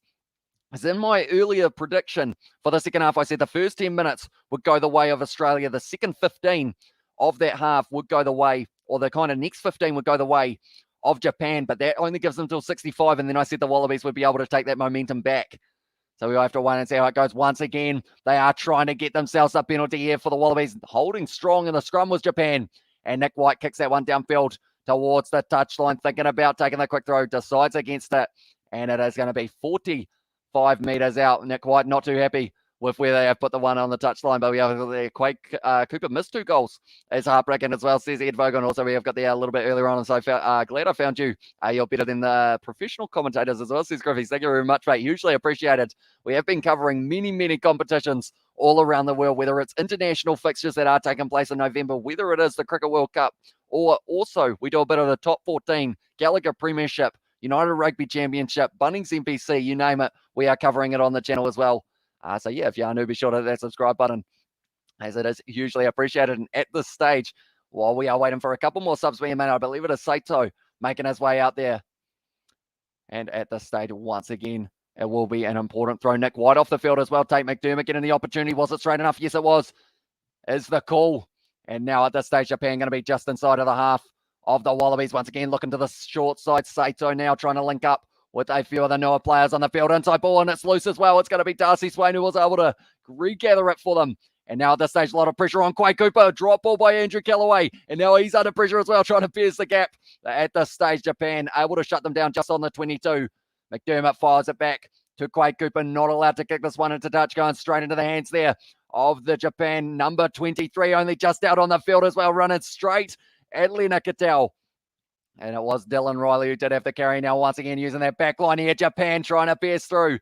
Dragged down once again just outside of the 22. Beautiful inside ball offload as well for Japan now. And they are getting closer and closer. 25 meters out at the moment. They have got the short side option. Decides against it in the end. And it is going to be now in the hands of, it was Lafaeli getting the ball there. Once again, and up James Moore, not held. It's a penalty, though, to Australia for a play again and taken off the ball there. And good on you, mate. Here from Singapore, as the game is not on Rugby Pass as well, says Angelo. So they don't seem to be showing too many of these games or showing this game around the world. Hopefully the USA versus New Zealand game is a little bit more accessible, I guess you could say. Where's the suit image? Normally it's a suit for the big internationals, brother. Good, got to look sharp as well, says Steve Smith. I feel like I might have to whip it out for the one tomorrow morning, won't I? I was wondering whether or not anyone would notice that I did just have the jersey on for this one, but perhaps the suit will have to be out for the All Blacks versus USA game as well. And Japan are well trained. They will be there for the 80 for sure. Aussie will need all their experience to close this out as well. And also love the commentary. Reminds me of listening on the radio 25 years ago, says Quinton as well. And that is the goal of the channel, to be able to provide you guys with some form of rugby entertainment while you are waiting for either the highlights or anything along those lines to come out. Do they take it quickly here? Japan decides against it. Dylan Riley. And now 30 meters out from their line here, Japan are going to have to line out once again. Come on, Oz, no more errors as well. And now we have got the Rugby Pass was gutted as a streaming platform as well. Now it's just journalism as well. And also we have got the Jack Good. You better get used to coming off the bench next year, says Smithy Tola. Yeah, there's some very good midfielders at the moment for the All Blacks. They have got Quinta Pai and Braden Eno is actually the combo they're going with for the match tomorrow morning up against the USA. Going down the middle, stolen there by the Wallabies, but taken nicely for Japan. And they have been able to just retain this one. And now breaking the line, looking for the offload. It's a loose one, and jumping on the ball is Darcy Swain. Anytime there's a loose ball, that man has been right on it now, using their back line once again. Charged down. And now bouncing back to Quade Cooper, getting lined up by Moore and Lawaskakani. Available once again here for McDermott on the halfway line at this stage. 14 minutes left in this fixture between these two international sides. Pete Samu now getting up and going again. 40 meters out, McDermott passes it back now off to Darcy Swain. Law drops the ball though, and now he can't get that loose ball because he was the one who dropped it. And now it's going to be the scrum for Japan. Once again, we have got the AB game is on at 3 a.m. Singapore with a repeat at 12 noon. So that might be the smarter one to be able to watch the 12 noon one if it is on in the middle of the night, because it will certainly be a late night one. We have got the Japan never beat themselves. They are very disciplined as well. Sets interest there. And also we have got their man Japan are having a go. It's been entertaining. It has indeed. They are fighting till the final whistle by the looks of it here, Japan. It looked like in the early stages of that second half when there was that yellow card, it seemed like it was going to be running away a little bit in favour of Australia, but they fought back. Rob Leota scoring that one in the 51st minute. Taniela Tupou scoring it in the 42nd, but then Japan are right there as well. We have got there. This is the Wade Cooper I know as well, says Des, and also we have got the knock on well phases, and Dave Rennie really brings a lot of steel back to the Wallabies as well, says Johan. But at this stage now, it's going to be the scrum back for Japan. It's a big push from the Wallabies, and they have won themselves the penalty there for the front row going down to Japan. Big pressure on them. He's rattled as well, says Des. All going to be at this stage now. They're 40 out. I feel like they're taking on the shot here, surely. Quade Cooper, what does he do? He's got to take on the shot. Or are they going for the corner? They're going for the shot. I was going to say for a second, when you're 7 points ahead, if he was going for the corner, that would be very brave indeed. Wallabies look good as well, says Dylan. They have been looking solid throughout this match, the Wallabies. And I think it's just those handling errors that have been letting them down just a little bit more. We always got the, remember when South Africa was number 1 in the world rankings? Yes, it still feels good as well, says Rudolph there. And also we have got the hello from Colombia as well, says Diaz. Welcome into the live stream, mate. It is great to see you guys all here for this fixture between Japan and Australia. We are going to be covering the match tomorrow morning, 8:30 a.m. New Zealand time. And that is going to be up against Australia. It's going to be USA taking on All Blacks over there as well. It's going to be a very awesome fixture, that is for sure. But nonetheless, at this stage, 64% of you have said that Australia is winning this game. 31% saying Japan, and then 5% have said that it will be a draw as well. We have got in the chat as well a real boring game so far as well. Says Live Stars, and also let's go Brandon and Japan in there. And also go Japan, says Johan. And did you ever have load shedding in New Zealand? I don't believe so. I don't think, other than like kind of when the wind blows very heavily and a power pole goes down, I don't think we really have too much of that. Quade Cooper now striking it well. This will give them a 10-point lead. It's hit the post. It's hit the post, and that one is going into touch there. And because of it, it does mean a 5-meter line out here for Japan. But Quade Cooper hitting the post 40 meters out in front, it would have given them a 10-point lead. But now at this stage, still going to be the 7-point difference, but a very, very important stream A very, very important line out. Sorry. Oh, yeah, it's got there. Can I stream the game on Odyssey and you do the commentary as well? We have his pay a fortune and we can't watch the game as well. Says Rian, I believe it would be highly illegal, so I would end up possibly getting sued, unfortunately, for that one, depending on how it went. Load shedding is only for South Africa as well, says Dylan. And also there we have got there, what's Japan's Rugby World ranking? I believe they are ranked, I want to say 10th or somewhere around there, if I'm not wrong. Quite as back to his best as well, says Des. And also, let's go, Brandon, another chat from Gregory Grant. And also, we have got there, Wowza. Was not expecting that miss, but Nawai now off the field, or sorry, Sakate off the field, and that's going to be now Nawai making his way out there. Also, Jiwon Ku making his way off, and that is going to be for Asali Alvilo, or Ivailu. Sorry, and also we have got there, who do you think is going to win the Bunnings NBC Championship? The championship at the moment seems like Taranaki is going to be a very good option. They decided to go to the back there straight away, and it is going to be available now for Japan to get the clear and kicker. Is it now? It's a penalty against Michael Alatoa. Not a smart one there. It's actually Alan Alatoa. Sorry, Darcy Swain. Still said the wrong name. Isaac Rodder not rolling away, and now Japan doing that penalty as well. Come on, Japan, one more try as well. And Quaid needs to be sub. Bring on O'Connor as well, says Katenda. And also we've got the yes, Japan is at 10th as well, says Kutenda. And tell you what, or Kutenda, sorry, if they won this game, I believe they're not that much further down than Argentina. So if they won this one, that might actually push them up into 9th on the world rankings. We'll have to wait and see. Japan 10th and Australia 3rd. But the thing is here, the game is not over. Australia, I feel, still have one more try in them somewhere. But Japan, I'm feeling the same way about them as well. South Africa washed up as well as this game. But at this stage now, 71 minutes through this game. I will quickly see if this will update the time. There we go. We're up to 71 as well. Close game, says Arena Shorts. Says indeed, looking like could be a very close finish. And McInnery making his way out onto the field. That is replacing Bilal Faiang. Now it's going to be a good step there from Tatafu. Very good player. And he is a very dangerous ball runner when he does get the chance as well. Now it's going to be the offload from Japan. They're playing a fast-paced game up against the Wallabies. Now it's Alan Alatoa trying to get on the ball. Not quite able to. Look into the short side. A lot of men there. Rob Valentini lining up the Japanese number 9. Firing it back now. Saito gives it off to Tamura, looking for the high ball, and it's going to be chased hard by Lameki. Taking it nicely there by Tom Wright, though. Now floating to Andrew Callaway. Hasn't been able to score a try yet in this fixture, but is a very dangerous player as well. Quaid Lolicio as well, says Day Williams, and also Lolicio's name always comes up in the chat when things aren't going the Wallabies way. And how many minutes left at this stage? We have only got 8 minutes left in this fixture. Quaid Cooper kicking it downfield into the pocket, and Tamura looking like he was going to look for the touchline, but instead now putting a high ball up, risking it and going for the kick and chase here. Taken nicely by Andrew Callaway, and he is going to be shut down on the halfway line at the moment. They have to release him. And that is exactly what they have done. McDermott now looking to the short side instead, decides against it, goes to Bell, firing it back to Quade Cooper, pressure on him, looking for the 50-22 for a second there, but Tatafu able to shut him down and straight on the ball as well. It's a penalty to Japan. Was he rolling away?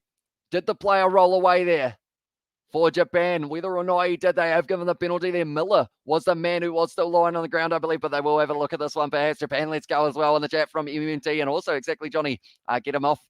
David as well there in the chat, and also we have got there. I really want to go to New Zealand 8 at some time in my life as well. It is a very nice place indeed, definitely to watch a game of rugby. And at this stage, Japan are taking on the 3-pointer. So that tells us here they are getting within the 7. Hey, lads, how you doing? Which stadium they play at? It is at OITA Stadium, the one that I've got behind me here. And Tamura now got an important kick here. If he wins this one, it will, or if he gets this one, I should say. But Miller there, did he get out of there enough? They have said that he did for Tatafu. At this stage, an important kick from 46 metres out. Go Japan. Make more history, you little legends as well, says Liam Games there. But at this stage, it's looking extremely close in the later stages of this one. I will mention, if you haven't already, be sure to hit that subscribe button. We are only around 10 subscribers away from it in the 7,000. So if you want to help us out, please do for the final moments of this game as well. Is it the smartest move to take the 3 here as well, says Sebastian? I believe they're going for trying to get themselves in a position to win the game. But this kick needs to go over from Tamura. He has got it.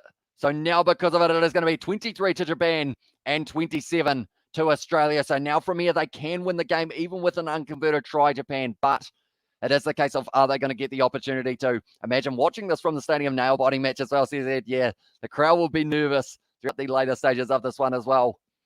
But yeah, you'll have to wait and see how it goes as well. Kick, imagine if the Wallabies lose, says Des, it would have been an ideal situation for them. Definitely on their 4-match win streak that they did have for this game, I should say. Right, James O'Connor making his way out there into the number 22 jersey, replacing Quade Cooper, who has been taken off the field, but now at this stage, that's going to be available for Japan just outside of their 22. Once again, if Australia can win a penalty, they will straight away be going back into the situation of trying to get themselves back to the 7-point lead. Go Japan as well, says Richard Singh there, going to be passing it back, and that's kicked high from Tamura. Not looking for the touchline once again. They're going for the high ball, trying to put them under pressure. Taken nicely by James O'Connor, but great tackle on him there by the Japanese back. As well go Japan, and also momentum is all on Japan's side. Yeah, at the moment they're working hard into these stages. They just need to make sure that they don't give away a penalty. Japan coming on hard. And the jab from McKenna as well, but now the Wallabies are very nicely set here. James O'Connor passes the back flat ball to Alan Alalatoa. Put in phases together now. 75 minutes through this game at the moment. It's going to be Lena Katau once again with the step. Dragged down by Tatafu. Almost available for Craig Miller. Not quite able to get it right, and now driving his way forward at the moment. It is going to be coming right down to the wire by the looks of it as well. Let's go, Aussie, says Daniel. Now it's going to be the wide cut-out pass. Callaway gets it beautifully on the bounce, and it is a little chip of mine taken nicely by Jordan Patoya. Still going. Not able to find the offload, though. And the Wallabies now only 15 metres out, running onto it hard. Darcy Swain taking contact straight on the ball, but not able to get it. McDermott now goes to Callaway. Lined up. Great rush defence there from Japan, I believe. It would have been Fafita who was able to make it, or maybe Lamicki out on the other side. McDermott once again going to be firing it back across into the hands of Isaac Rodder, dragged down. At this stage, 12 phases in here for the Wallabies. Tom Wright going around the side. And once again, trying to get on the ball for Japan. Not quite able to. This is going to wear down the defensive line, but they haven't been able to pierce through just quite yet. Does this game go towards rankings being a friendly as well, says Brett? I believe it does. Because of the fact that it is considered part of the Autumn Series, Autumn Nation Series, I believe. So I believe it would end up going towards it. A little bit stolen by Japan on the ground, and now they have got that ball back. They will be looking more than likely for the kick here. No, instead looking like they're going to be using their backline here, Japan. Trying to keep it available for themselves, trying to step on the outside. A lot of pressure there. Rob Ballatini straight in the breakdown, and that's going to be the penalty to the Wallabies. Now they will be able to take the 3 if they want it. Japan already been in the box as well, says Goldwyn. Also, we have got there, what are you doing? The AB's USA game. What time is it? It is going to be on at 8:30 a.m. New Zealand time, and we are going to be covering it on the channel as well. So if you guys are keen for that one, we will be starting at about 8 or so in the morning. New Zealand time, Japan all days as well. Says easy and come on Wallabies, says Dylan. And also we have got there, thanks Shane Hayes as well. And God damn it, says Hex in the chat. Yeah, and at this stage, it looks like they will be kicking this one for the post. Once again, we have got there, Kia ora, bro. Thought you were going to do it in Japanese as well, says Mac. I only know a couple words in Japanese, but if I was able to, I feel like that would be pretty awesome, having the kind of co-commentary. Oh, okay. Australia have not kicked for the 3. My apologies here. They have actually decided to go for the line out. So that is very risky. Straight in from the side as well, says Des. And also we have got their 3 a.m. in Perth Dam, says Thorfinn. It is certainly going to be a middle of the night game for quite a few of you guys. But I believe hopefully they will have replays on YouTube afterwards, or at least the highlights at the stage. Now Japan, they need to win this line out if they want any chance. We're up to 78 minutes in this one. It's going to be the first throw for Connell McInnery, getting a big opportunity here. Hooper is traditional Japanese eyes as well, says Jody Blake, taken nicely, and now it's going to be the rolling maul here for the Wallabies, trying to close out this one. Connor McInnery got it at the back. They're marching. The Wallabies are going for McInnery, puts it down, and that's the try for the Wallabies, and that will seal the game for them as well. They have been able to get themselves not just the 3 that they were looking at for a second. It is going to be Connell McInnery who has been able to score it as well. Very nicely done. It wasn't Michael Hooper. I believe it was McInnery who did put the ball down, although they are showing Michael Hooper for a little bit there. But yeah, it was Connell McInnery who was able to get it going. We will go like this, and we will go like that as well.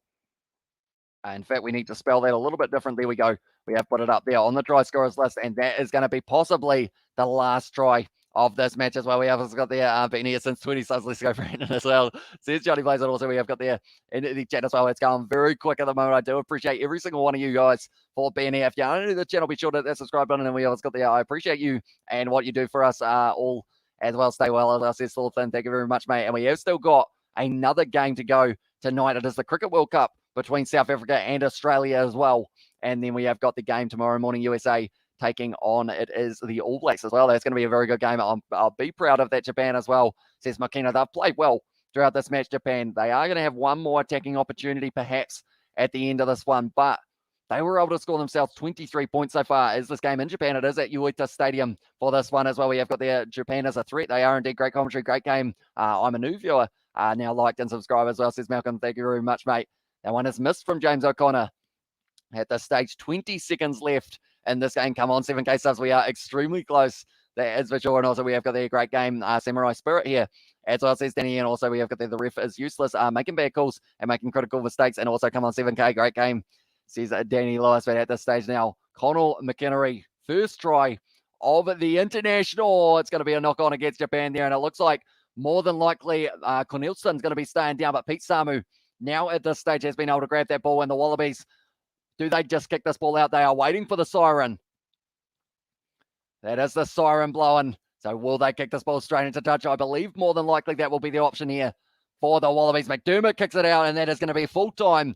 32 points to Australia and 23 for Japan. And what ended up in a very close finish, but then in the end, Connell McInnery able to get that last-minute try as well. Much respect, Japan, says David. Yeah, it's going to be good seeing them in the future weeks of this competition as well. Have you considered co-commentary with Chris Wyatt as well, American, but always covers international games, rugby ascendant? I think I have heard of him, if I'm not wrong, but I don't think I've seen too much of his channel. Maybe I have to check it out as well in the future. And also we have got there really just joined the squad after a very long comeback to score a try well as well, says Ed. And also we have got there, thank you, mate. Keep on doing what you're doing as well, says Dylan. Thank you very much, mate. Hugely appreciated you guys being here, and we also got there. Appreciate you getting the game out to us. Nice commentary. Tough match. Thank God we won as well, says Ian there as well. Great commentary. Thank you very much in the chat, and thank you or enjoy the morning or the game in the morning, says Rob, or Bob is the name there. It's going to be an exciting one because of the fact that we don't really know what to expect from the USA other than they have got a team stacked with MLR talent. And also we have got their 900 bet shot Aussie as well, says WW there. And also thank you. Enjoy the game. And also thanks for the commentary, mate. And there, and well done, Connell, as well. And tell you what, we did see a few Steve Smith, or sorry, not Steve Smith emojis. We did see the Kieran emoji a little bit earlier on. And in honor of that emoji, we're going to put him back up there in the corner for you, David and Steve Smith, as well, because of the fact that I know you guys are a big fan of that emoji, and we didn't have him here next to me for this live stream, so hopefully we can do it in the future. Back Knox says thanks again. I see you in a few hours' time as well. We will see you a little bit later on. Strong call, thanks to be and be back for more as well, says Kentworth. Thank you very much, mate. And I will have a quick look at something just before we end up ending this live stream. We are still going to look through a few stats to do with this fixture as well. We have got there. Thank you for tuning in. And thank you, Hamish, for yet another great stream, says Sebastian. We are sitting on 7,000 exactly subscribers. So I do thank you all very much for helping us hit that NBC game as well, says T. Akanui. I believe at this stage, I can actually bring that game up and see exactly what it is sitting on at the moment for this one as well. And thank you, Hamish, says David, an awesome commentary, says Des. At this stage, Waikato are leading that game after 20 minutes, 7 points to 5 up against Bay of Plenty. Or sorry, up against Hawke's Bay, I should say, and also why Black Caps dropped my favourite player, Ross Taylor, from World Cup squad. Any reason? I actually saw him yesterday, Ross Taylor, and he's actually coaching Papua New Guinea. So that is why he is not there at this stage for them. But yeah, that is pretty much the reasoning behind it. He is not there due to the fact that he is actually coaching another team, which is pretty awesome. 7K subs as well, says Arena, and also we have got their 7K subs, says Sebastian there as well, and also bad performance from Australia. And there it says Bacon and Eggs.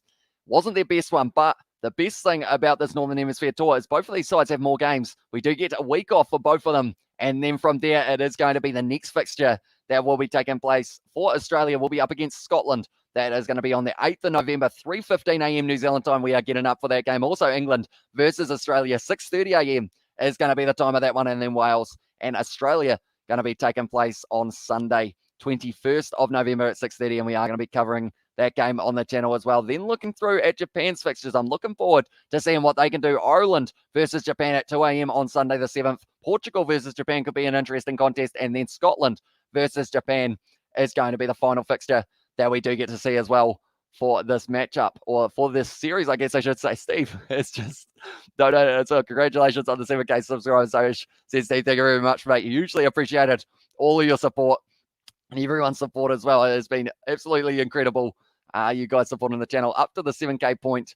And yeah, we have no intentions of slowing down anytime soon. We have still got plenty more rugby that is going to be taking place as well. 7K on my laptop. It still says 6.98 as well, says Johan. I believe if you click on either the channel or kind of update it, it will end up going over. I believe Danny Tawala has just scored the try for Hawke's Bay, so they are going to take the lead as well. And holy Steve as well, says I already know. Also, cheers for streaming.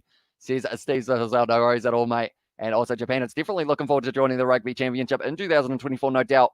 Still there in talks about it at the moment, says Sammy Souza. I know that Japan and also Fiji is another name that is getting mentioned a little bit for this one, but it was a great run there from Danny Tawala. I'm not sure how he almost made it to the line, or actually it was originally Nuria Fama'i driving his way forward. Then Jonah Lowe drops ahead, almost able to score the try for that Ramphilly Shield contest that is taking place at the moment for this one as well. Hey guys, my name is Connor, and I myth for Big House Sport as well. So thank you very much for tuning in, mate. We the South as well, says Tony, and also RIP says Arena for Sean Wainui. And yeah, hopefully we do get to see some sort of tribute for him in the one tomorrow between the All Blacks and the USA. I assume they might do similar to what happened for the Bay of Plenty game, where they lay down a shirt on the ground for him. And yeah, from there, hopefully they will be able to have a good performance. And also we have got there in the chat as well, we have got there, oh no, now it says 7K, congrats bro as well. And also we have got there, what is your plan for Saturday night, says the Danny Lewis. So the plan at this stage, we have got a live stream that will be starting at 11 p.m. That is going to be South Africa taking on Australia for the T20 opening game of the World Cup Super 12 stage as well. So it is going to be a pretty awesome one. We are going to be covering that game on the channel. Then also we will be doing the game at 8:30 tomorrow morning, but we will be starting at around 8, and that is the All Blacks taking on the side. Yeah, it is going to be the All Blacks taking on the USA as well. And we have got the congratulations on 7. I think you will get to 10 by the end of these months of fixtures as well, says Kai. And also we have got there like Maradona from Argentina, says Arena. Yeah, I think similar to what happened there. Cheers, Hamish. Thanks for streaming, brother. GG. I'll see you guys in the morning. Go the All Blacks. Says Stefan, will you live stream the biggest match in World Cup, mother of all battles, India versus Pakistan? You'll get huge viewership. As well as Seth Coding, it is on the cards to do that matchup, although I know that it's a big rivalry between those two sides. I feel like it will be a tense environment, but I am looking forward to that fixture. And yeah, hopefully we will be able to stream it on the channel. I believe it is about a 90% guarantee at this stage. Go celebrate at the 1 meter pub. As I said, Danny Lewis, but I will mention anyone who is new, be sure to hit the subscribe button. Also, be sure to leave a like as well. I'm currently watching the Hawke's Bay versus Waikato game at the same time as this one is. It is a Ramphilly Shield challenge, so I'll probably end up watching this one before we get to the next live stream as well.